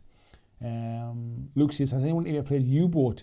I might play again Thursday. You play the crew of a sub and have to go out on missions. Uses iPad to track your movements. I remember seeing it at UK Games Expo a couple of years ago, and I was chatting to the guy who had created it. I've never played it, but it sounded really interesting. Jim saying, in random news, I love the contrast paint Tesla blue. I'm trying to work out what other minis I can have. That's the exact blue, mate, that I use to paint the sea on these little islands. I use that Tesla blue. It works fantastically well.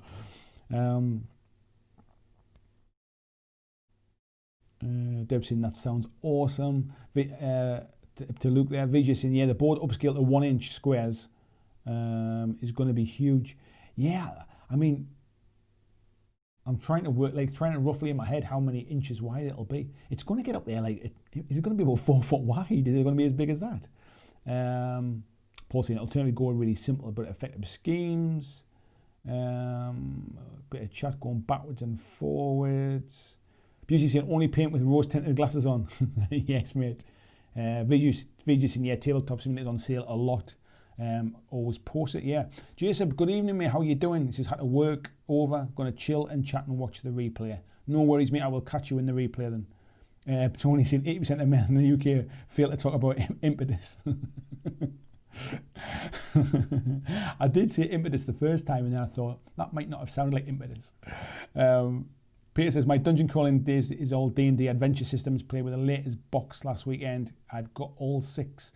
I've not seen those actually, mate. The kind of the D&D adventure system. Barry says the biggest Blood Bowl tournament scene is in the UK. I don't think they want to split the fan base. I'm not even sure that they would split the fan base, mate, in the UK. I think, even if you go so far as when GW try and change some of the rules to Blood Bowl, the fan base basically ignores it, and it's still Blood Bowl. So yeah, Luke's saying some Waterstones stores do, but it's really random as to which ones have a good selection. Some of the ones are pretty crap. The one that's near me is in Newcastle, mate, and it's a pretty big store, to be fair. It's over like 3 floors. And the one in the Metro Centre as well in Gateshead is not a huge store, but they still have a pretty decent board game selection. Skullman says the new rule introduced in Blitzball Season 2 is fun. If someone holds onto the ball, it doesn't get a challenge card, another ball enters. And doesn't get, yeah, I read that as well, mate. And I like the fact that there's rules for different types of balls, so the ball that comes in is random as well. Phil says looking at plague drones. James, how do they fly? Me, it has propellers as they are drones. James, oh, they're propellers. I thought they were decoration. Casper, methane, my friend. Steve, I often hate a paint job halfway through it. I hate every paint job I do halfway through it, mate. Honestly, there is just something I get to where you might even be able to see it when I'm painting them on a live stream. There's a point where I just think, I've ruined this. I've made it. But I have to just keep going with it. That's why I tend to either keep the paint jobs really simple so I get through them fast, so that piece in the middle doesn't happen for very long, or I paint individual minis to make sure I get to that finish point to motivate me onto the next one. Mort saying, are you picking up Infinity N4? I'm just painting up my Yujing and prep. I don't know, mate.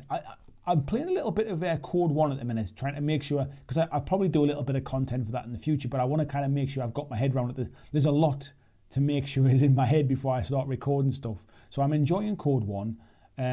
I've got Yujing stuff, and I've got Pano stuff. I've got a little bit of Nomad stuff as well. And I've got a little bit of Ariadne as well. So I've got a mixture of bits and pieces that I've painted up over the years.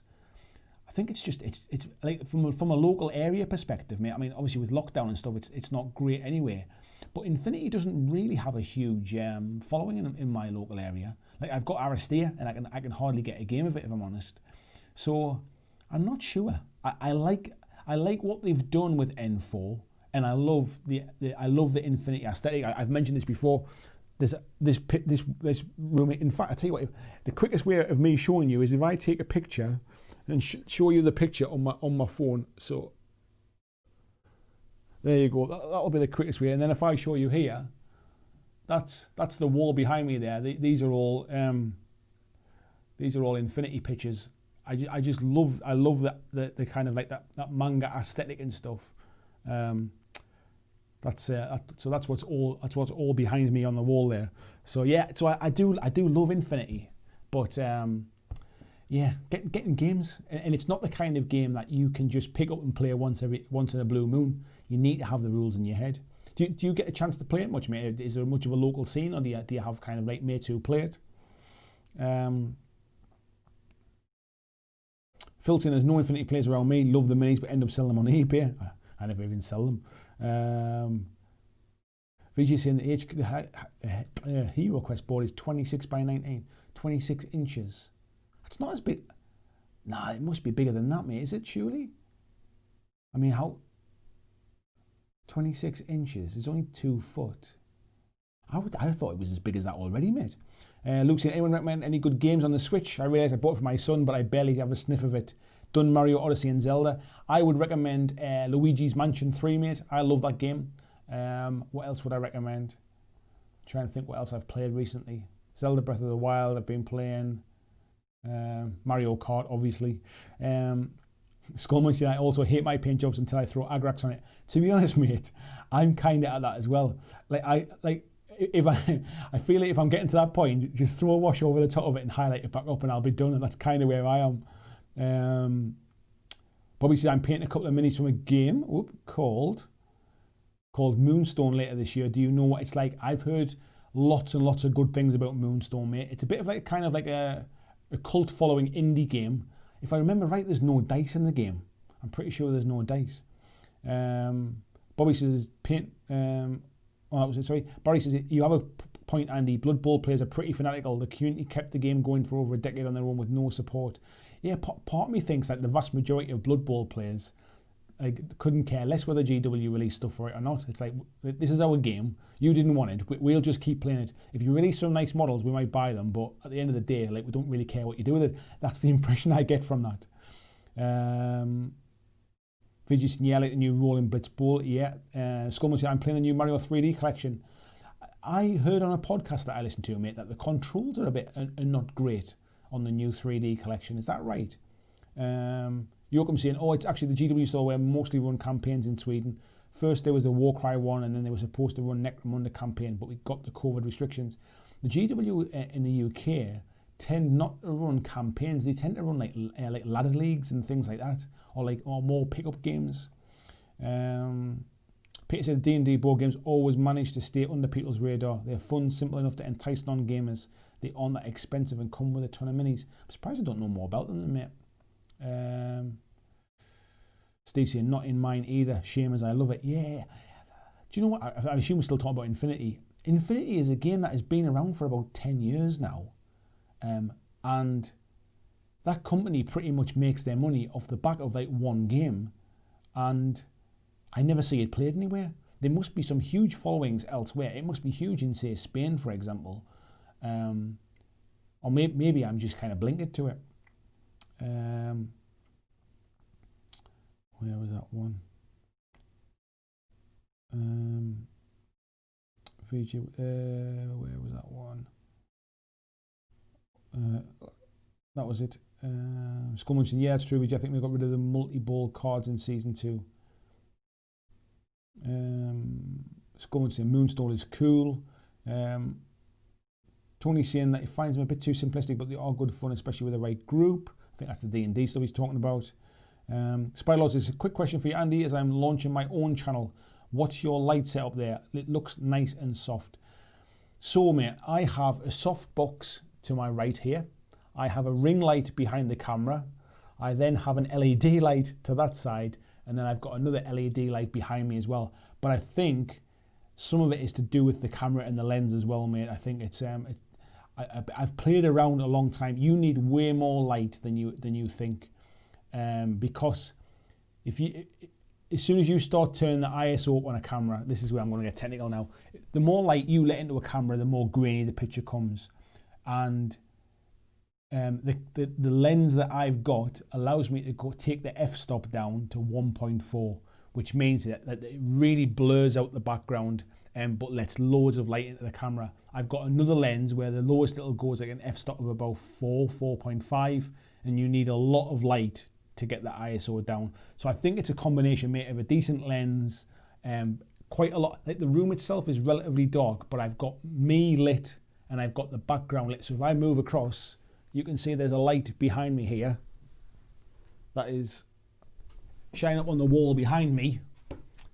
See, you're getting to lift the curtain now. It's like Wizard of Oz, and that's why the background is kind of lit. If I turn that off, you will see that it's actually quite dark behind me. You'll notice in today's video, actually, when I did the resin ships, I forgot to turn the light on behind me, and I wasn't going to go back and refilm it for that. So there you go. That's kind of how it does, mate. I'm going to do it like a studio tour video in the next week or so, because I've just recovered my table, so I've got some nice black suede on my table now as well. So it's nice and soft. The dice roll nice and quietly on it. It looks nice for videos and stuff. So yeah, I'll try and I'll show you how I do it. And interestingly as well, the lights that's here are fitted to they're fitted to selfie sticks, so I can basically push them up into the ceiling and they're out of the way, and it means I'm getting rid of all the tripods on the floor around me as well, mate. So it's just, you just get used. I'm fortunate I've got a room that I use for doing, like, as a studio, if you like. But if you're just kind of starting out, I would recommend you can get those cheap softbox lights on Amazon. That was where I started. I've got one fitted to the ceiling above me that I use to light the table if I'm doing any kind of gameplay stuff. And I use the other one just to the right there that I basically, just to get a bit more light onto me.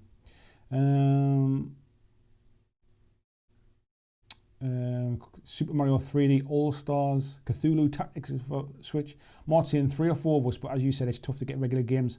I love the idea of playing it. Yeah, me too. Honestly, I love the D20 system. I love that, like, the automatic reaction order mechanic, I think is great. I love the fact it's low model count. For all it needs a lot of terrain, the boards always look fantastic. It always kind of gets me immersed. It's getting people to play it against. It just shows that you can have the best game in the world, but if you can't get it to the table, it's irrelevant, really. I mean, like, outside of GW, I think Mantic do a good job of getting really strong kind of like communities playing their games. Other games like Wild West Exodus is a good game, but suffers from people not playing it. Like, I remember playing Malifaux years ago, and it was really, really popular. I hardly ever hear about it now. It must be just certain games have certain pockets of players who manage to keep these kind of games alive. I'm interested in the business side of it and not in the industry stuff. I'd love to see in the background just what kind of turnover each of these businesses is doing, and do they have, like, do Corvus Belli survive off the back of, like, really big Spanish sales, for example, and the rest of the world is almost like not irrelevant, but, like, you know, like, is it lesser? Is it more of an opportunity? Is the US, does it dominate with some of these games? Like Malifaux is an American company, Privacy Oppressor, an American company. I hardly see their games at all now on the tabletops. And yet I used to play War Machine and used to travel all over the country playing the game. So it's really interesting. I find that whole background to it really fascinating. James is saying, literally went wild with the washes on the Chimera to help move me forward. There you go, mate. What's the worst that happens? Just cover it in a wash and then start highlighting it again. Tim says, Witcher 3, haven't played it on Switch, but it's my game of the last decade. I've never played the Witcher game. I keep thinking that I want to play it, but deep down I know I just don't have time to play video games anymore. I was saying in the Patreon chat this week, this is the first time I have not pre-ordered a new console at release. So every other console, all the Xboxes, all the PlayStations, I've ordered, and, like, I've been to, like, midnight launches to go and collect them and stuff like that. I used to be, like, really into video games and stuff. And since I kind of took the YouTube stuff a bit more seriously and started doing this, I don't even pick up a controller now. I play on my VR headset now and again. I might play on the Switch once in the blue moon. I play with my little one. He likes playing, you know, the Trials motorbike game. He likes, like, making the guy dive off the motorbike and kind of playing that. So we might play that together, but I just hardly ever pick up a controller these days.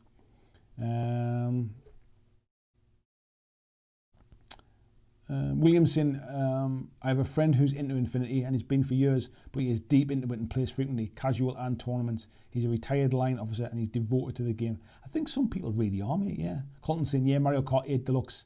If you have Nintendo Online, get that, because NES and SNES games are getting better.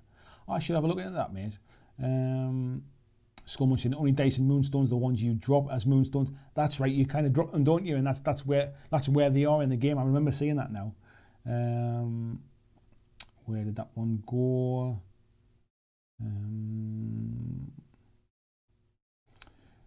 I just dive in.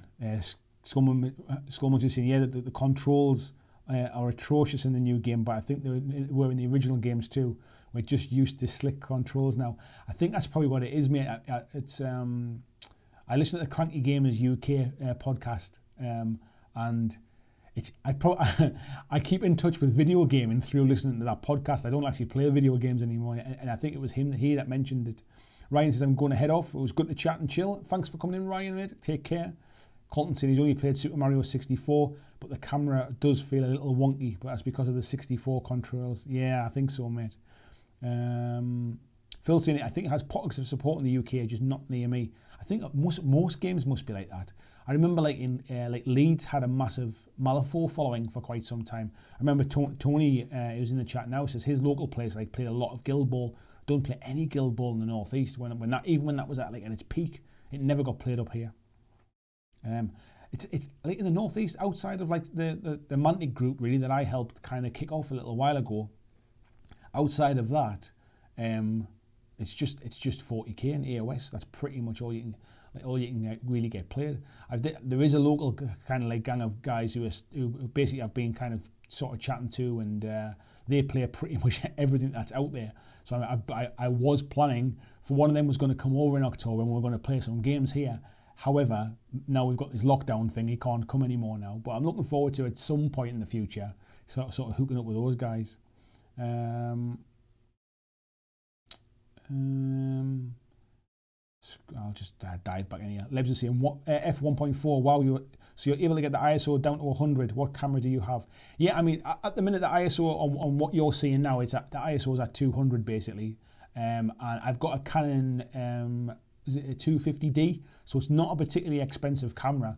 I've got a Canon 200D, which was the first camera that I basically bought. And I used to use it for the live streams, but the problem is it doesn't have what's called a clean HDMI out. So you either, to get it to autofocus while you're sort of streaming, you either get all those little white boxes on the screen, that's what you would see, or you lock it to manual focus to get them off, and then it doesn't refocus as I'm kind of moving around. So when I started doing this kind of full time and I thought I'd invest in some gear, I bought the next kind of the improved version, which was the 250D. And that has basically a clean HDMI out, so I can get closer. You'll see it focuses on my hand, and then I'll go back and it'll focus on my face again. It wouldn't do that with my old camera and have like none of the info that you get all over the back of the screen. The lens itself was probably almost as much as the camera. I think it's a Sigma. I think it's a 35 millimeter 1.4 f-stop. Which obviously just lets loads and loads of light into the camera. So it's relatively dark in this room really, compared to what you're seeing on screen. It's a really, really good lens. And that's how you get the nice kind of like the blurred backgrounds and stuff, because essentially you can wind it down. I think that's set at about 2.2, so it can go lower than that as well. Yeah, DSLR, digital, mate. Deb's saying a studio tour sounds amazing. I mean, it's not like my studio is anything particularly fancy. It's more to do with the fact of like, I've spent a lot of time and kind of effort rejigging it to make it usable, so that basically like getting all the tripods off the floor was a huge big kind of step forward, because it means I've got like a really nice kind of hobby area over there. So I've got a space over there where I can sit and paint and airbrush and stuff, and then I've got a space here where I can sit and film, where before I was climbing over myself and I was tripping over wires and cables, and you know what it's like with tripods with the legs out, because I used to have a light there, my camera there. I had the camera that was above me was on a tripod, on another tripod as well. So I was kind of stepping around all over the place. So it's more just kind of how I've upgraded it to make it usable now. Peter's in a better campaign system. You buy upgrade tokens in between games. Oh, I don't know what we're talking about now. Mike says that's it. 38 Goblin Archers batch painted and done. Nicely done, Mike G. Now we need a Kings of War set to come out so I can batch paint. Yeah, the new Kings of War set looks really nice, doesn't it? I also like the look of the new Goblin set as well, because you get a giant in with it. And I think that looks like a really good Mega Army set. I'm looking forward to be able to... I've been painting that Kings of War army over those last 8 months, part of the slow grow. I got it all done, and now I can't get any bloody games because of lockdown. And it's a shame, because lockdown really took the wind out of the sails a little bit. Of the Kings of War, the slow grow, because we were all planning to meet up with Mantic halfway through it and get some games in, and not being able to play the games kind of took a little bit of the edge off that, because I was really happy with how that community had come together for that slow grow, and I was hugely grateful to Mantic for supporting it as well. And it's just a shame like the lockdown really kind of pulled the wings off it a little bit. Where are we at? War Cradle just announced plastic base toppers that look awesome. I saw them as well. They've just announced some new MDF terrain as well, which is like, it looks like it's designed for games like Batman Miniatures Game, or for Marvel, Marvel Crisis Protocol, and they look fantastic as well, mate. Where was this one? Mark was just saying there, I know Infinity's big pockets of the USA. Arizona, for example, is a hotbed. I'd quite like to go over to the Interplanetario thing that they have over in Vigo in Spain. That always looks like a really nice event. It'll be interesting to go and see it. William says, I don't see Malifaux on boards, only barely on shelves. Too bad, love the world. I love the world of Malifaux as well. The actual background story to it is amazing. It's really good. And to be honest, I've spoke to them quite a bit. Like I even had a telephone conversation with one of their staff about doing some stuff on this channel as well. And then basically they said that the COVID stuff just meant that they were too busy with other stuff and they'd revisit it later, basically, which I thought was a little bit short-sighted, but that's entirely up to them. Luke says, I'm very tempted to get the next Xbox. Game Pass is such a game changer and insane value for money. To be honest, mate, it's good value now, really. And I think getting one of the new Xboxes is going to be like getting the hen's teeth at the minute. Vijay says, what audio interface did you end up getting, Andy? I just got a relatively cheap one, mate. I went for a Behringer a Q502 USB, mate, which essentially lets me input a single input in. Actually, I can put 3 different inputs in, but just one by XLR, and lets me control kind of gain and what's it called, a couple of EQs and stuff like that. So yeah, it just means that I'm not relying upon the PC now, basically, for the sound input, and the sound's coming from that via USB. Phil says, if you want to do Game Pass, you should be doing Xbox rewards, basically points for searching on your browser. I didn't even know that was a thing, mate. Tony says, The Walking Dead Saints and Sinners is amazing on VR. There's a new VR one coming out soon based on TV series characters. I saw that, mate. I was quite tempted. I love playing Beat Saber on VR. Me and my wife play that one. I also quite like Keep Talking and Nobody Explodes, which is like a bomb disposal thing on VR. The person with the VR headset on can see the bomb and try to disarm it, and the other person in the room basically can either look on their phone or can look on the TV screen, and they have the instructions for disarming the bomb, and you have to kind of communicate. It's like one of them games where like one of you can see it and one of you has to describe it, kind of thing. That's quite fun. I'm a big fan of Blood and Truth. Blood and Truth is a great game on VR. What else have I played recently? Iron Man, I played. It's okay. It's quite a good feel to it, but the game's a bit slow, to be fair. Spider-Lord says, with Xbox nabbing Bethesda, Game Pass is going to be insane.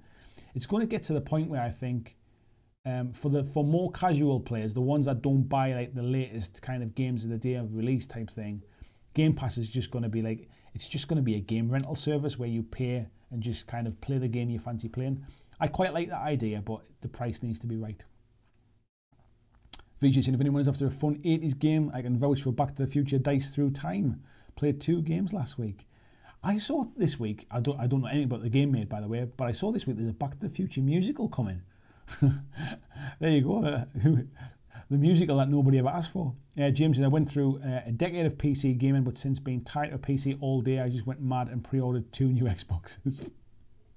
Just one for each hand, mate, was it? Excuse me. Tim says, I used to like cranky gamers. It's changed over the years. Toz really winds me up. He winds me up too, mate. He's one of the most argumentative people I think if I ever met him in real life, I can't see us ever being kind of seeing eye to eye. But I think when I'm listening to the podcast, it kind of I quite like the conversation between him and Ricky. But yeah, he winds me up something rotten. Tony's saying Guild Ball's mostly given way to Marvel Crisis Protocol. Has it really, mate? I'm surprised people have switched off it so quickly, if I'm honest. Like, it doesn't suddenly make it a bad game. If people were enjoying it, they were enjoying it anyway. And it's not like they've been able to buy much for a while. So I'm surprised people just, like, literally overnight kind of switched on it. Steve said, I'd be a gaming nomad if I could drive. Marvel Crisis Protocol is great. I quite fancy Marvel Crisis Protocol, if I'm honest, but it's one more of a lot of games I've already got. Tony said, I start a new job next week at my friendly little gaming store. Oh, I'm going to have to come and see you, mate, in that case. Debs is saying, yeah, I have 80mm macro 2.4 lens for my Nikon and it costs more than the camera. Yeah, I don't know enough about photography and stuff to know what's kind of, like, to know what kind of improvement I would get. And I used to run like a gaming weekend, and Luke from Luke's APS, he came down and we're kind of like, we're friendly and stuff. And he brought some stuff with him because he was filming a board build he was doing. And he had this particular lens. He went, oh, try that on your camera, see what you think. And when I put it on, I instantly saw the difference in quality versus the kit camera that come with it. And that was what I was missing, really. I didn't want to spend the money on a lens until I kind of knew it was worth the upgrade price. And that's really why it looks pretty decent for a streaming camera, really. And I'm really happy with it. I probably won't buy any more lenses. I don't feel the need to have 25 different lenses for different things. This works really well for what I need. And if I'm doing any kind of gameplay stuff, I'll tend to use the 18-55 kit lens because the quality doesn't have to be kind of super fantastic for what I'm doing. But yeah, it was, if I remember right, I think it was something like it might have been nearly 400 quid or something like that, 300 and something pound. But for me personally, I saw an uplift in quality, and people comment about the quality of the streams and stuff like that. So I can only assume it was worth the money in the long run. James is saying, wait, a giant goblin. No, just a giant, mate. It's a giant with the goblins. Peter says he's off for an early shift tomorrow. Thanks for the chat. Take care, mate. Thanks for coming in. Steve said, I used to own a store a few years ago. I think I'd like to work in somebody's store, maybe. I'd like to own my own. I think that might be a bit of a millstone around my neck, that one. Luke's saying, the telephoto lens I use for his Nikon cost easy 4 times the body. Glass is always the most important. Yeah, and like I said, it was more a case of I needed to see it with my own eyes. Otherwise, I would have just felt like I was throwing good money after bad, really. Bit more chat there. Back to the Future musical no one ever asked for, never knew we needed. Probably a bit like the Spider-Man one. What was it called? Escape the Night or something like that. It'll probably go the same way as that. Casper says some Russian made a Dragonlance musical. Even heard it wasn't half bad. We'll probably get like a Game of Thrones musical soon, or a Witcher musical. Luke said, I've never understood the my games being discontinued, my life is over thing. Half the time I bet these people have 5 bloody armies and more. I think it's a really weird difference between kind of miniature war gamers and board gamers. Like, if you buy a board game, you buy it, you own that game, you play it whenever you want. Like, if that game was never reprinted, if it never got an expansion, you still own that game and you'll play it when you feel like it. When it comes to miniature gamers and miniature war gamers specifically, it feels like there has to be a continued reason to keep spending that game. Otherwise, why would I play it? And I must admit, I struggle to get my head around that as well. I kind of like people keep saying, oh, I hope somebody picks it up and carries it on, and it's like there really isn't that much to carry it on. And one of the reasons of many that game doesn't exist anymore is because it just wasn't making enough money because they weren't selling stuff for lots of other reasons as well. So, but I find it strange if people enjoy the game, if it's fun to play and there's a community for it. I'm really surprised that it almost overnight just disappears. I'm surprised at that stuff. Vigi said, I watched some Marvel Lunchbox Rainbow Bat Reps. Gameplay looked really dull compared to what I expected. To be honest, I think I'd be buying it just for the models, if I'm honest. Luke saying, what range is the Goblins and Giants from? I missed who you said it was from. It's a new Mega Army set from Mantic made for Kings of War. It's basically the Mega Army for Goblins, and it comes with a Giant in it as well. Enter the Dark, that was it, mate, something like that. Tony saying, Evil Dead, the musical is brilliant, and the Lord of the Rings, I didn't even know there was a Lord of the Rings musical, mate. Wasn't so good. Luke says, the reason I moved to board games was I liked that it felt more of a level playing field rather than coming up against something tailor-made to destroy you. Also, it gets more people around the table. To be honest, mate, I'm a big fan of board games. Access to people to play board games has always been my downfall, basically. I don't get to play the games as often as I would like to. I don't have a social circle to kind of mix with. Because I used to work away a lot, I could never really commit to even to a local gaming group really for miniature games. So that was where I always kind of fell down and stuff. And I hoped and planned once I kind of quit my old job and started doing this, I'd make time for kind of social interaction and going to gaming groups and getting games played and stuff. Unfortunately, it's just come at a time where that's not really been possible. Ian says, I think the need for a game to continue to help the community going. Without support, you have less people. With no new people, no new ideas, then it gets stale. I get that, mate, but why?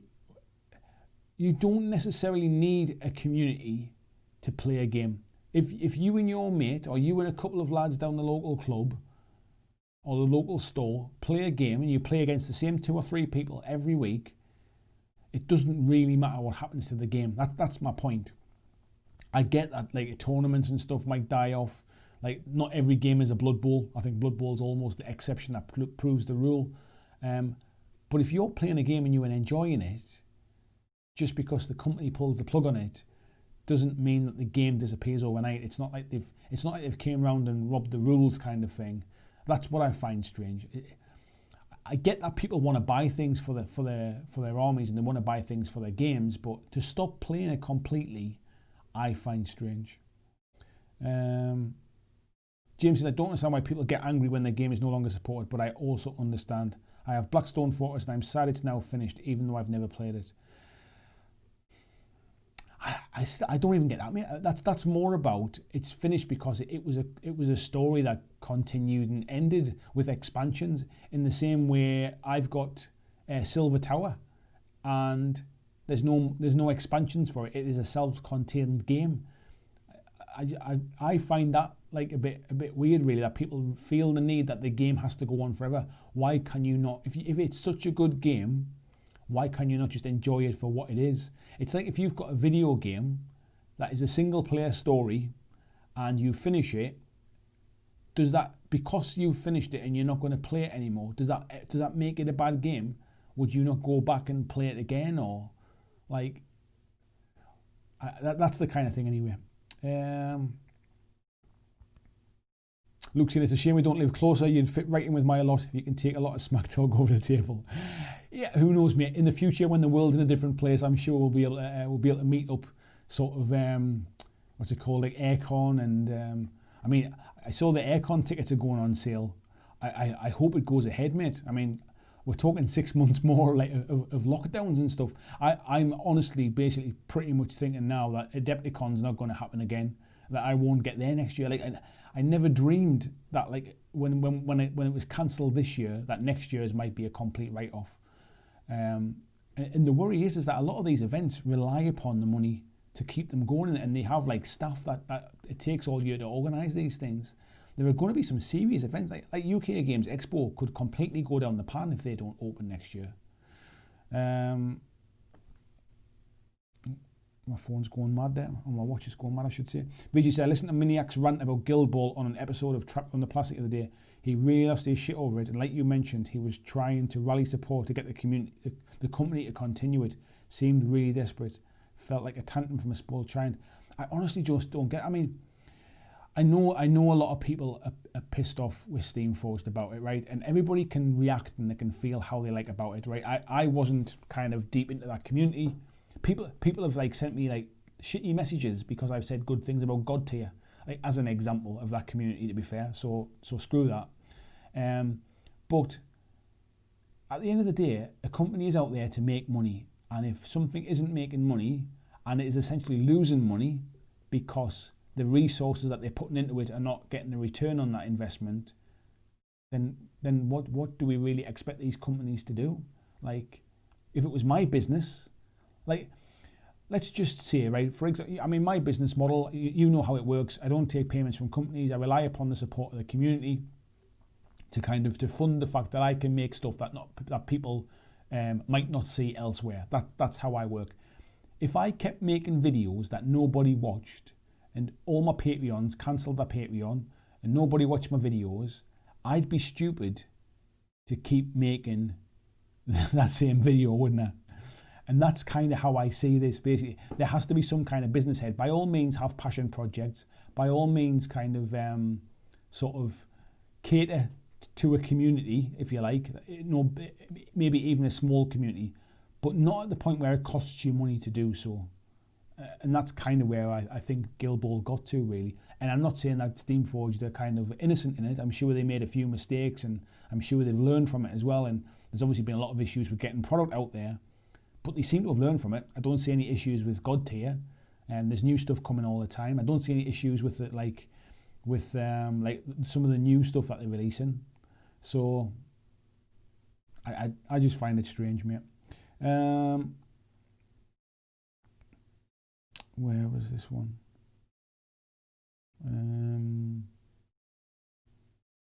I ain't saying it gets too samey playing the game with the same people.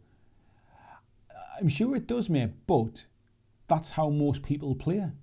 That, like, most people don't travel the world playing the games. They don't even travel the country. Most people go to their club on a Saturday or a Sunday or something like that, or a Friday night, and play the same game against the same people, like the same group of 3 or 4 or 5 people. That is essentially what happens. It's what happens at my local club when people all get together and play 40k, or they get together and they play AOS. They play the same people. They go to each other's houses and play the same games. So I just think that's how it is in general.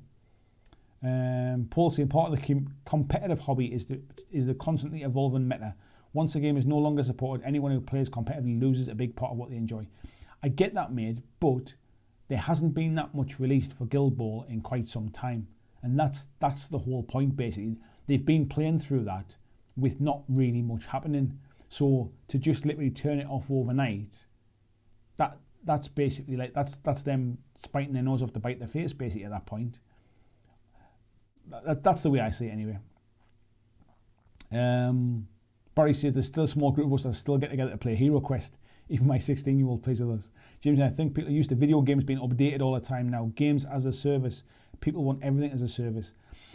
I get that, but it's completely different with board games. That's the point I'm comparing it to. If you buy a board game, people don't expect to have to get they don't have to have an expansion every couple of months to add to a game. Some games do, but in the main they don't. Ian says replayability is important in games with high investment.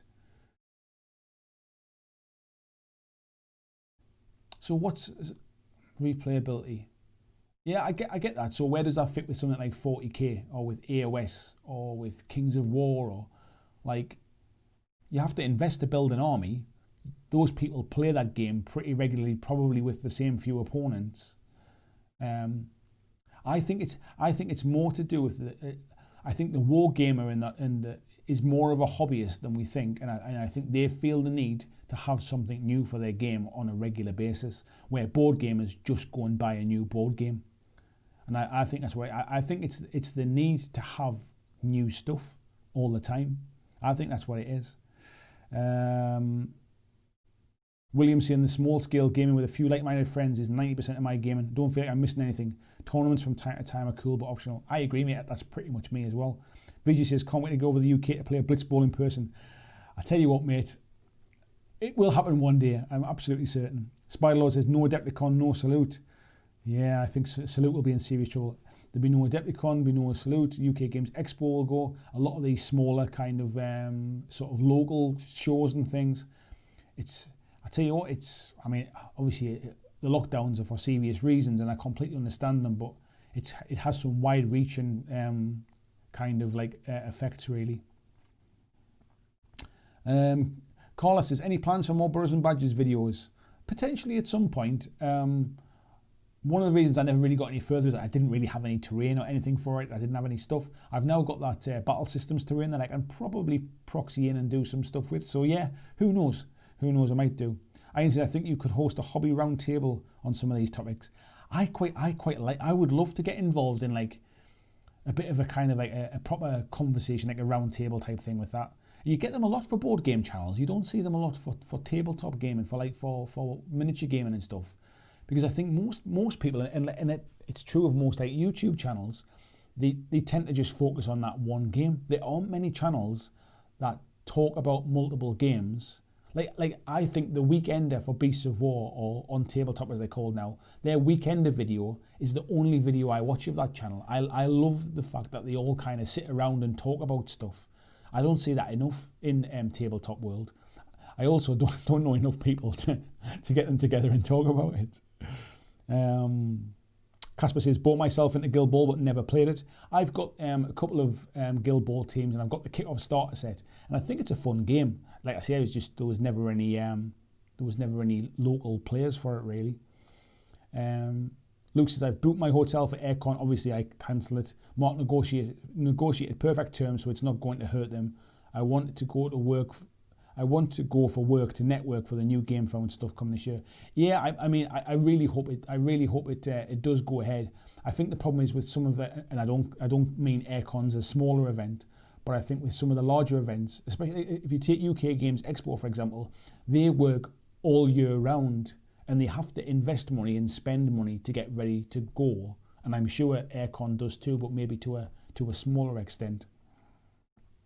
And they're already out of pocket for this year. So if it happens again next year, the difference is Aircon went ahead this year, didn't it? So they're not out of pocket this year. Salute is out of pocket this year. Aircon's UK Games Expo massively out of pocket this year. If it happens again a second year, that could be the death for some of these events. David says, if a few events don't start up again, you can always squeeze in a BlackJack event after lockdown. I fully intend to have a BlackJack event, mate. I've run 2 weekend events with, kind of jointly with the top table gaming guys, and they went really well. It kind of gave me a taste of it. There's some things that I would like to do differently, and we've had those conversations and stuff. I'd like to do one in my local area, like basically just because I always had to travel down there to Manchester where they were based to the event, and I always felt like it was kind of, because it was far away, I never felt like I was fully kind of sort of doing as much as I could, because I just didn't have access to the venue and stuff. So yeah, I'd like to do something locally, I think, or maybe somewhere like at a hotel or something like that, much more casual than like kind of most events. I love Aircon, that it's basically based upon kind of people getting together and playing games. That's the kind of vibe I'd like to go for, but maybe more miniatures based. Where was this one? James says, I share your view on this, Andy. I still play a fantasy game from 2013 and I've never met another soul outside of my family who plays it, and I lose no love for it. It's still a great game. Yeah, that's kind of my opinion, mate. I'm not saying other people are wrong. I just don't feel the same way, and I struggle to see it from their point of view, because nobody's really explained to me why it's such a big deal. And if it just boils down to the fact is I want to buy new stuff for the game I like, then maybe I can see the point. But if it's just well it's not supported anymore, so I'm not playing it, I still struggle with that reasoning really. James says, Luke saying, sorry, I cancel my hotel. I'll hold it to the last date or here. Yeah, definitely, mate. And I think a lot of places are being much more flexible with that kind of stuff now. James says, I run a charity beer festival. We have £1,000 of 2020 glasses that will go to waste, I think. Where was that one? Used to make about 5k a year for local charities, so really hope we can run next year. Yeah, one thing, Guild Ball,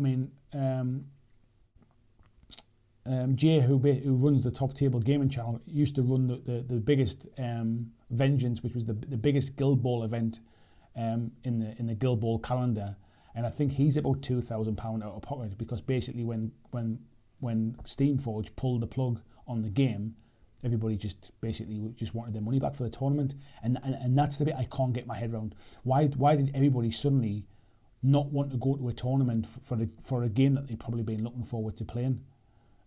It's like it wouldn't have stopped the tournament going ahead. There wouldn't have been any changes to the rules. There wouldn't have been any new teams coming out anywhere.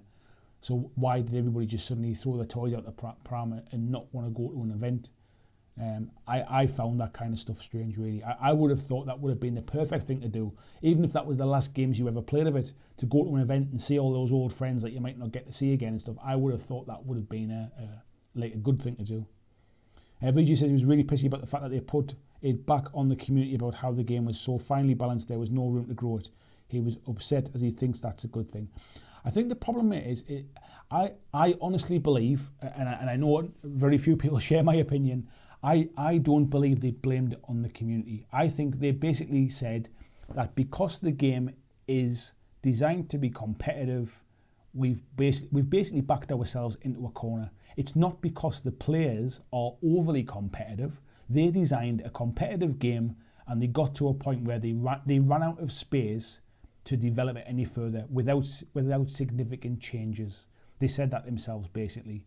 And I honestly still to this day don't think that they blamed the community. I think somebody took it in that sense and then that seemed to get sort of spread around everybody as if that was the truth.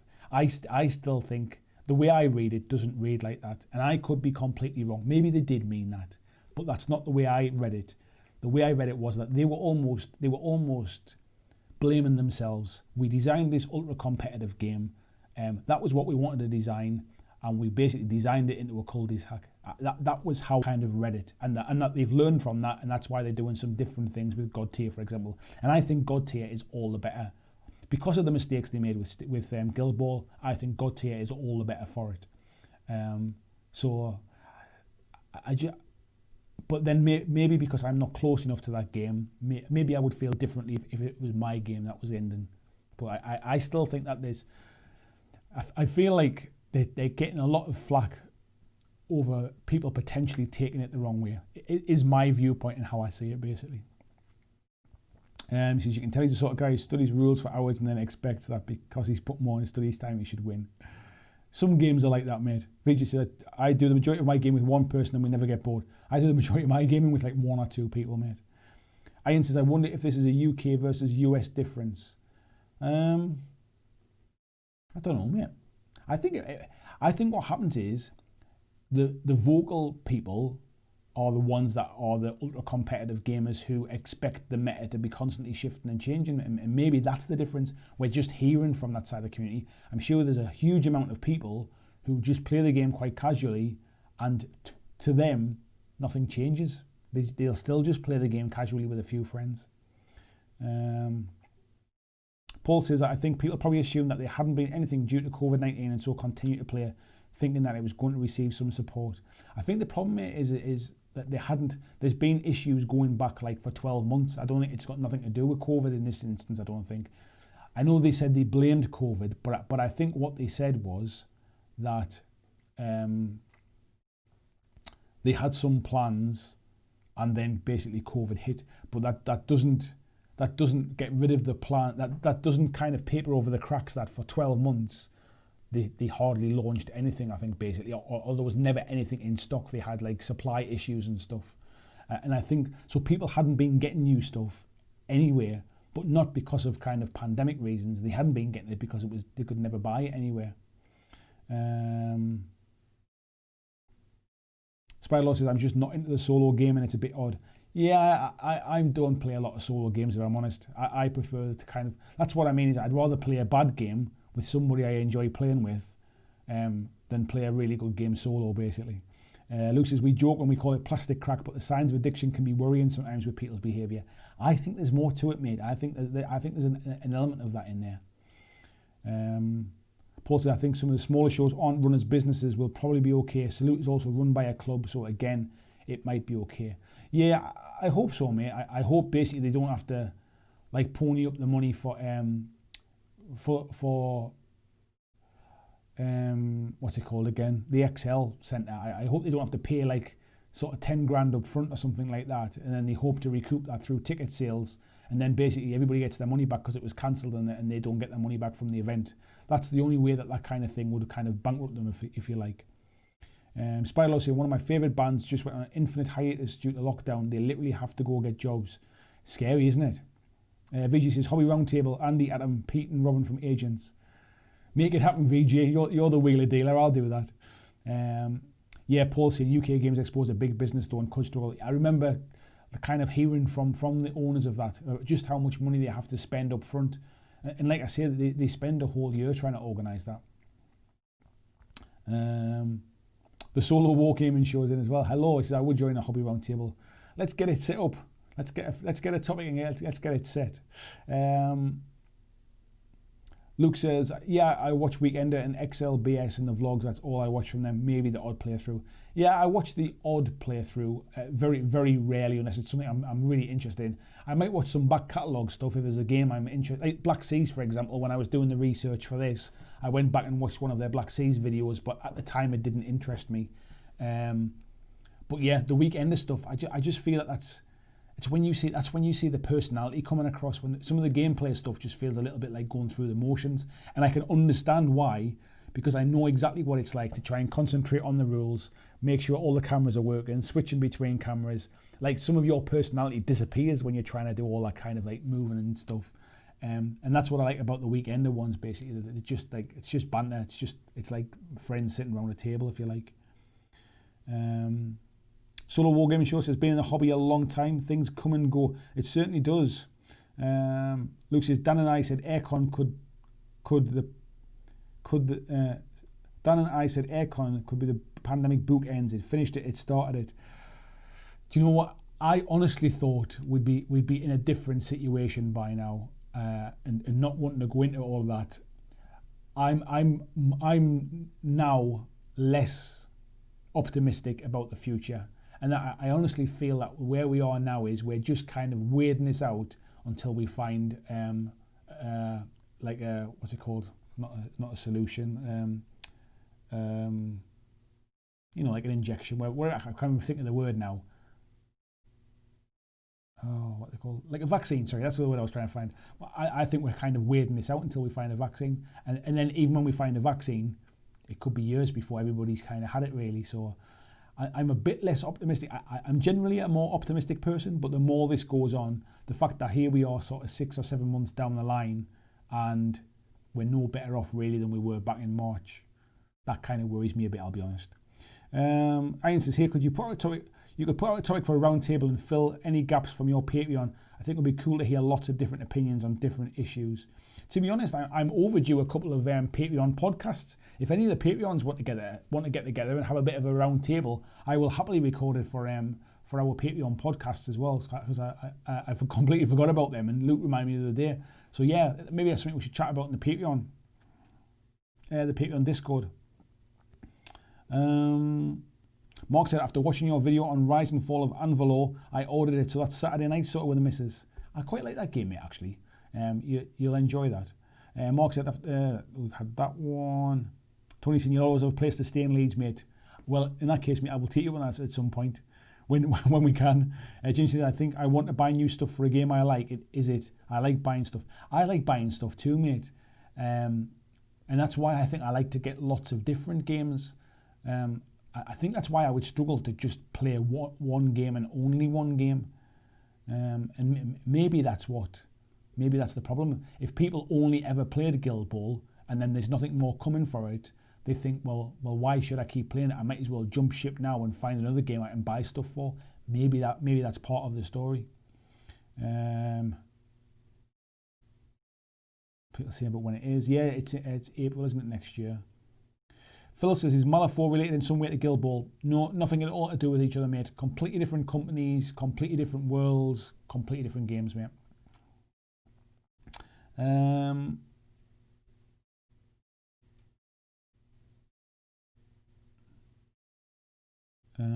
Tony saying, yeah, I think Vengeance was due to be October, though. Totally agree. Yeah, it was meant to be October, mate, but like, I'm still, wouldn't it be nice if people had just all got together for a bit of a weekend of gaming, really, and give it a send-off? I'm just surprised. Right, nice one. Lock it in, VJ. I've not seen Escape Death Race, mate. I haven't seen that one. Matt James says, Armada. Vaccine, yeah, that was what it was. I couldn't remember it. VJ says, I'd be in for a Patreon Roundtable podcast. Nice one. I've never known you have opinions, VJ. Casper says, life was kind of normal again here in Denmark, but also hit by second wave and back to face masks and limited groups. Yeah, and we're seeing it all over the world, mate, is the problem. It's not like we're seeing it in particular regions or in particular countries. It seems to be a global thing again. It's almost like we got to a comfortable point where it was like, let's start to do stuff again. Let's open bars and restaurants. Let's open schools. Let's start opening sports venues. Let's start kind of getting people back to work. And then all of a sudden it's like, right, whoa, hang on, put the brakes on. Everybody, let's take a step back again. And I feel like we're not quite where we were in March, but I feel like we're not far away from it. And when our Prime Minister is talking about like 6 months of this type stuff, I honestly feel like globally, I don't really think we've got a clue on what to do, and I think we're waiting for this vaccine to be kind of like to be the cure, and let's hope it comes soon, basically, because otherwise nobody really has a plan. And as sad and depressing as that sounds, that's my honest good feeling.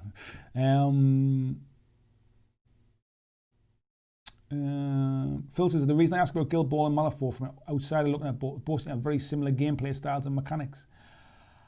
I don't think they're at all similar, mate, if I'm perfectly honest. I mean, Guild Ball uses dice, Malifaux uses a deck of cards to play. Guild Ball is about scoring points by either taking out players or scoring goals. Malifaux is much more kind of scenario and schemes and strategies driven. I think it's maybe just the fact that I think it might be the factions, kind of the breakdown of the factions might make it feel like it's more similar, where you've got like the guild, you've got the guild in Malifaux, and then you've got all of the different guilds in Guild Ball. Maybe that's what it is, mate. Matt says, if the community cares enough about a game, they'll keep it going, whether the company wants to support it or not. Look how long Blood Bowl and Necromunda. I agree, mate, but I think the difference is with those two particular games, they probably had a bigger community to start with. Phil said, I genuinely blame opening pubs and bars myself. I'm kind of in agreement, mate, if I'm honest. I mean, they had to open because, you know, otherwise the economy goes down the pan and all that kind of stuff. But the problem is like, the government then basically encouraged everybody to go out, half-price meals, get yourself into the pubs and go and buy and go to restaurants and stuff. And then it's like, whoa, guys, everybody back out again. This whole stuff about shutting pubs an hour earlier is going to make absolutely no difference. It's a bit of a joke, really. So we'll see where it all goes. Luke saying, yeah, I'm trying to stay optimistic, but sensible part of me thinks it's not likely. Just keep my fingers crossed. I knew if I didn't book a hotel... No, I agree, mate, as well. I completely agree. Especially when you can get your money back. There's absolutely no reason to not book a hotel and plan that far ahead. I mean, it's, 7 months away or something like that? The optimist in me says that you'll get there and it'll be a great weekend as well. But, yeah, the longer this kind of goes on without any real change in a plan, that's what's kind of... I'm a glass half full type person, but I've found recently when it comes to coronavirus, there's a hole in that glass and it's draining. My enthusiasm is draining for it. Where are we up to there?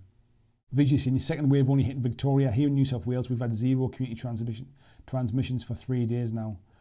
Fingers crossed, mate. I mean, we got down to some kind of really low numbers, and then as soon as places opened up, it all kicked off again. So, yeah, Casper talking about summer next year for a vaccine. Vijay is hoping that keeps for a month. Where was it? We might get the club back open. If in time for Christmas would be great, mate. It will get you back to work again.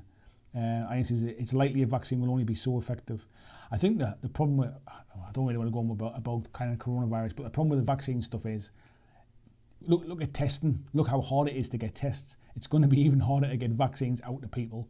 So what will happen is it'll be the wealthy will get it first, and it will take years to kind of filter through the population.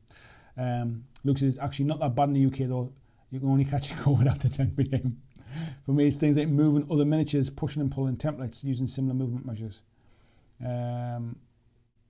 Start earlier, drink stronger, drink faster. Yes. Paul said there's a huge difference between where we are now and where we are in March. I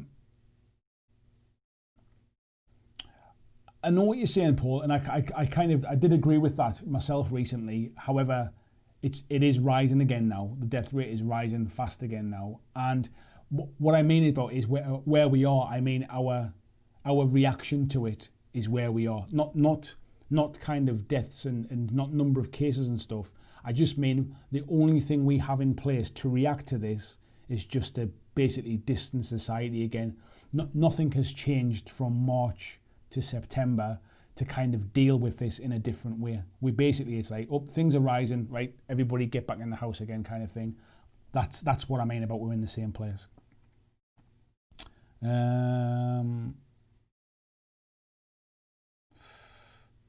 Paul said, I don't think we're heading for a second wave. I think the problem is, mate, if they get everybody to distance, we won't get a second wave. That's the problem. And then we'll get everybody back out again, and then it'll rise again because we still don't have anything in place to stop it. That's the problem.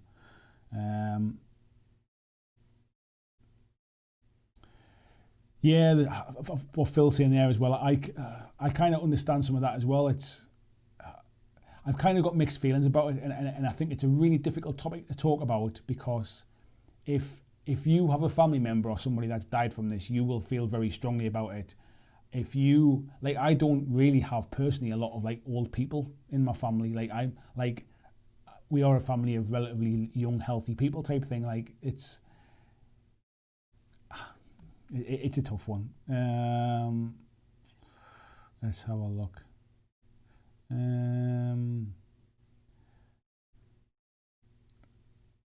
Casper saying we've got to a point where anyone can go and get a test whenever they like, but we're also only 6 million people. Yeah, I think getting a test in the UK is not too bad at the minute, but getting the tests processed in a lab is basically where the problems come, I think.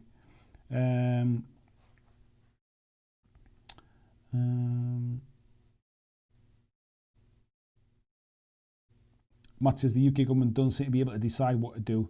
Should they just 4+ it? I think that's exactly where we are as well. Paul saying it's rising, but it's not rising fast. I know what you mean, and I tend to agree with you, mate. And I was a very big advocate for that. The number of cases were irrelevant. It was the number of admissions in hospitals and the death rate that we should be concentrating on. And that if that started to rise, that was when we kind of should do something about it. And it is rising, but maybe there's some kind of a lag to it. I guess all they're trying to do is exactly what they were trying to do before. They're trying to stop the NHS getting overrun, and they're trying to save lives. And when it comes down to people's health, I guess I can't hugely disagree with it. The problem is that like testing and tracing and all that kind of stuff, we should have had all that stuff in place by now, and we haven't. Anyway, let's get off this topic. Yes, Reg is saying there, who likes games then? I think you can tell I don't really want to talk about it. And the reason I don't want to talk about it is because I have my own kind of opinions and strong views that it's not easy to kind of discuss against a screen basically and with text, and because it's quite emotive, and really that's not what the channel's about. So David says, I like games. I got 40 many on my top shelves. Yeah, I've had a bit of a clear out recently, mate, as well.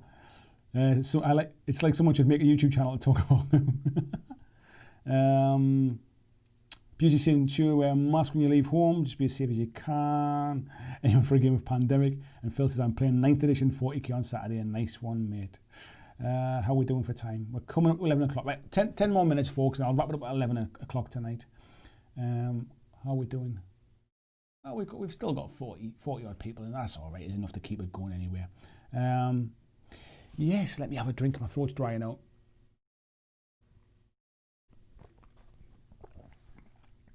So, yes, so I've been painting up tiny little islands. I must admit, these islands, when I had them, if I put them next to some of the ships, I mean, not so much that one. I pick a one that's got some kind of a building on top of it. The ships look rather large in comparison to these islands, but these islands are from Dreadfleet, and the ships are relatively comparable to Dreadfleet. So the ships must have been huge compared to the islands in Dreadfleet as well, or maybe there's kind of like fairies or something living on this island. So I'm just while I was looking at them now, I forgot about that. They are kind of, they must be huge ships. Phil saying that island is a wee bit small. Yeah, they are the Dreadfleet islands. That's what I'm saying. But the ships in Dreadfleet are comparable sizes as well, so they must have been tiny for Dreadfleet as well. They are, mate. Vijay saying I've been building. Matt was saying any more Armada or Kings of War chat we've been you might have missed. We had a bit chat earlier on, mate. I was talking about the ships and stuff like that, and about getting them painted up and gameplay stuff. We chatted about like future stuff and that as well. Luke saying that's a small ship though. The XLs are going to be massive in comparison. So if I go back to here and use that island, and that's a small ship, I guess in relation, it's probably the right scale. Because if you think about the size the people in here would need to be versus that being a small ship, like it's still like an ironclad. Like it's not like a person is the height of that ship or anything like that. So that looks roughly kind of slightly more in scale. The problem comes when you start moving up, like that's a medium ship. And then you start getting into things like that. But yeah, I mean, that's roughly the same kind of scale as the big Dreadfleet ships. So maybe it was just, maybe they were huge. Maybe they were really massively out of scale for Dreadfleet as well. I must admit, I don't remember. I'll have to get the ships back out and check them myself. Yeah, Casper says I've completely forgot the crazy world of skulls. I've got more over there as well. There is some islands that are just 2 skulls. Matt says if we're talking about modern aircraft carriers being small ship, then yes, that island is to scale. Spylord says it's nicely detailed, I must say. Yeah. And Luke saying the cannon circumferences was the size of the tower. Yeah, they kind of were, mate, to be fair. I mean, I know you've got to scale them up a little bit, just to make them nice to paint and stuff. But yeah, like I say, I'm going to have to get the Dreadfleet ships back out tomorrow and just compare the two in size, because from a base perspective, from like a footprint of the size of the bases, some of the bases in Dreadfleet are bigger than they're wider than the bases in Kings of War game. Space on them and stick on the skull. Exactly. Busey saying I probably wouldn't back into Kickstarter ever again after the terrain shooter thing. I understand why, mate. I mean, I think the problem is Mel's not been in a great place, and I think he's not been well either. So I can appreciate you didn't get what you backed, but yeah, I wouldn't want to kind of heap any grief on him when the guy's not already in a great place to start with. Matt saying the box of skulls GW sells is crazy. I heard it's just ones they sweep off the factory floor. Luke saying I think I'll make my own islands as I plan to for Black Seas. You actually give me 2 seconds and I'll grab something and show you. So, as I mentioned before, the tokens are not available yet. They haven't actually physically produced them. So what they sent me was basically printed out sticky sheets of the tokens, and included in the box, if you buy the starter box, are these kind of things, which are, let me get these out and show you the kind of the things that you've got. They are these kind of things, which are like basically islands that you can use on the player mat. So there's some kind of like little rocks and stuff. There's these kind of sandbanks and things. So you get these kind of things inside. Let me just show you some more of them and stuff. As you can see, I've just stuck these to foam core basically, just to make them a little bit more durable rather than just sticking them to cardboard. So there's these bits of islands and things. Is there anything else? There's these kind of rocks and stuff that you can use. But these are just cardboard tokens in the base game basically. And then you've got things like the movement basically thing. So the way it works is that basically, I mean, obviously your ship should be on a base, but it's not on a base. So when you come to move it, you basically let me get in the center here. That'll be better, won't it? You essentially get the ship into the center, and then you can move it to the side there, and then use your measuring stick and move it on so many inches. So that's what those are for. You get these basically is your firing arc for the front cannons or for the rear cannons. So that's basically where your firing arc is. So you can tell if a ship's, like if it's there, for example, you can tell whether it's in the front arc or the rear arc. So these are all just tokens that I've been making up myself basically from sticky onto foam core and stuff, and the bits of islands and things.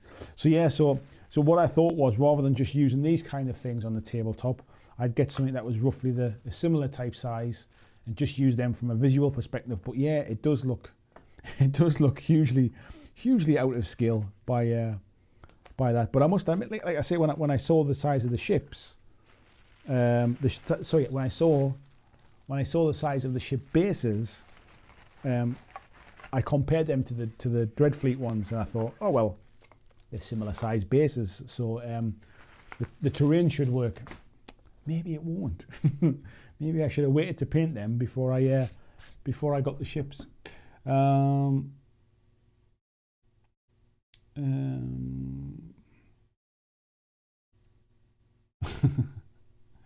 David says the houses on there look tiny compared to the ships. Where are we up to there? Spiderlord said, I was worried when I saw that we're resin, but they're very crisp. They're super crisp, mate. Really nice. Luke's in the book is coming from Terrain Tutor, wasn't it?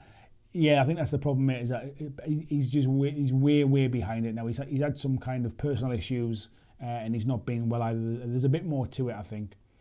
But as Busey says there, no idea what's going on. I know he's not been well, but I think you should give an update. If there's not been an update on the Kickstarter, that's kind of unforgivable, because one of the problems is there's two people doing that book. It's not just Mel. So they should be. Communication is the key with this kind of thing. People will forgive a lot of issues if you just communicate with them. If you just tell them what's going on. If you keep giving them an update. It's like the old adage of, like, if you can't pay the bills, at least give them a ring and tell them you can't pay the bill, and try to come to some kind of arrangement. Ignoring it will not make it go away, kind of thing. So I do get what you're saying. I do get what you're saying. Spylo said he's been screwed on a few Kickstarters. More careful now. I've been, touch wood, I've been lucky at every single one of mine's been spot on. Matt said I'm going to make a design with "help me" written on the sand. Luke said also truly failed Kickstarters are super rare. Delayed ones are common as muck and annoying. Just become accepted. I agree though. People do just accept delayed ones, and they shouldn't accept them. A delayed Kickstarter just means that it wasn't planned properly for me, or something extenuating circumstances have come into play, like coronavirus and stuff. But just like massive delays and people going, oh, 6 months late, it's not really late. I normally have to wait a year. I don't accept that. I think in my background as project manager, I wouldn't accept a delayed project by 6 months just because basically you either haven't planned it right in the first place, or you've let it get out of control and not done anything about it. James says, I got the GW box of skulls recently. I don't really know what to say other than it does look like a lot of skulls. Yes, caution may contain skulls. Where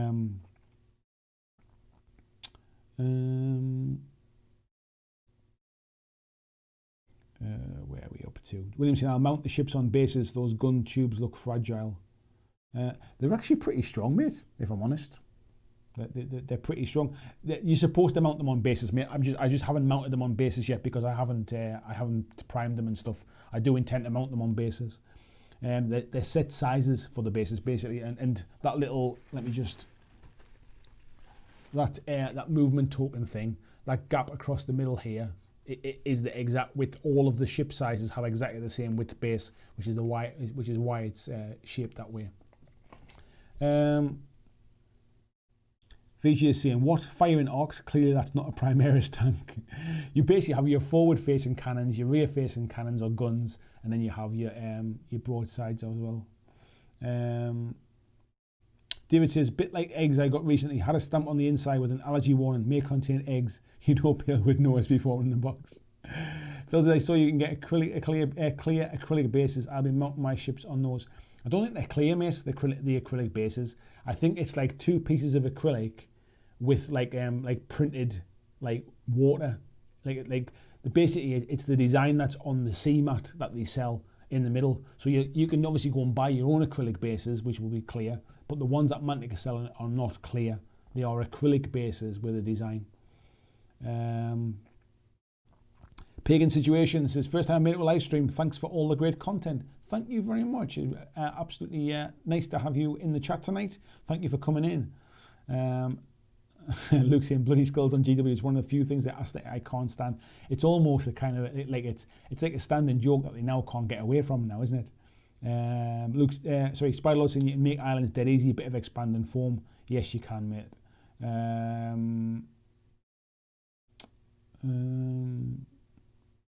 Casper saying, I know 3D print buildings and harbours. To be honest, I was tempted to pick up a 3D printer because this is when bits of terrain for games that I don't own terrain for, like scatter terrain and stuff, that's when this would start to kind of come in handy, I think.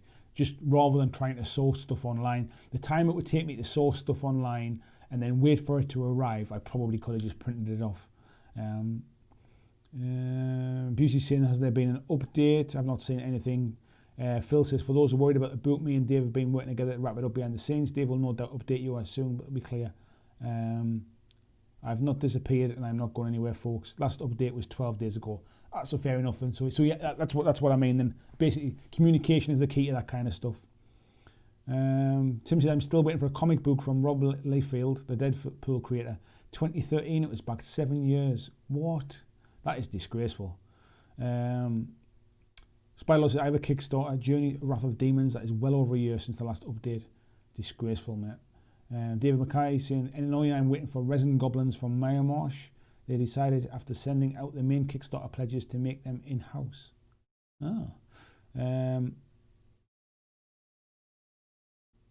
James Berry says, oh no, Andy was a PM, Prince Ajay. It's all plugs. What on earth was that about, mate? I was a project manager, mate. Yes. Oh no, mate. We didn't used to use Prince. We used to use our own internal system, which was called CHAMPS, which was Change of Article Management Processes. But it was based upon Prime, basically. Vijay saying there have been multiple updates. Yeah. Ian says, oh man, the number of delayed Kickstarters is more than 5 years, is at least in the mid-teens. That's disgraceful. Paul says, I work in defence. Kickstarter delays are nothing compared to delays on large projects. But do you know what? It depends on the reasons for a delay. Like, if a project is delayed, it's either been intentionally delayed because of reasons, or something has happened that wasn't in the plan. Basically, the contingencies haven't been taken into account. Williams says, awesome, glad they're solid. Missed that about the bases. Going to be going to be a pretty game, and easier than many sailing ship games. Yeah, so basically Black Seas doesn't come with bases. The game doesn't play with bases, but this one does. I haven't got the bases here. Actually, the bases are over on the side there. But yeah, there's a set base size for a set size ship. Luke's in, who's still waiting for some AVP stuff. Oh God. Spylord saying he had to go to Salute to get his last lot of stuff. It's never been yours, sold most of it. Champ sounds like some classic PM bollocks. Yeah, it was internally designed, mate. I must admit, I did have a hand in the design of it. And Luke says, yeah, my mate did the same. Right, folks, that's 11 o'clock, so I think we'll wrap it up there. It's been a nice little kind of just chatty ramble tonight. Nice just to kind of hang out, talk hobby, yeah, that kind of stuff. Anybody that's in the Patreon group, if anybody wants to get together and do a bit of a round table podcast for the Patreons, let me know. If you're not a Patreon and you want to kind of join and help make this stuff continue for the future, please do check it out. What's James saying there? Back video game Kickstarter after 6 years delay, said he couldn't make it anymore because the pressure of the Kickstarter was too hard.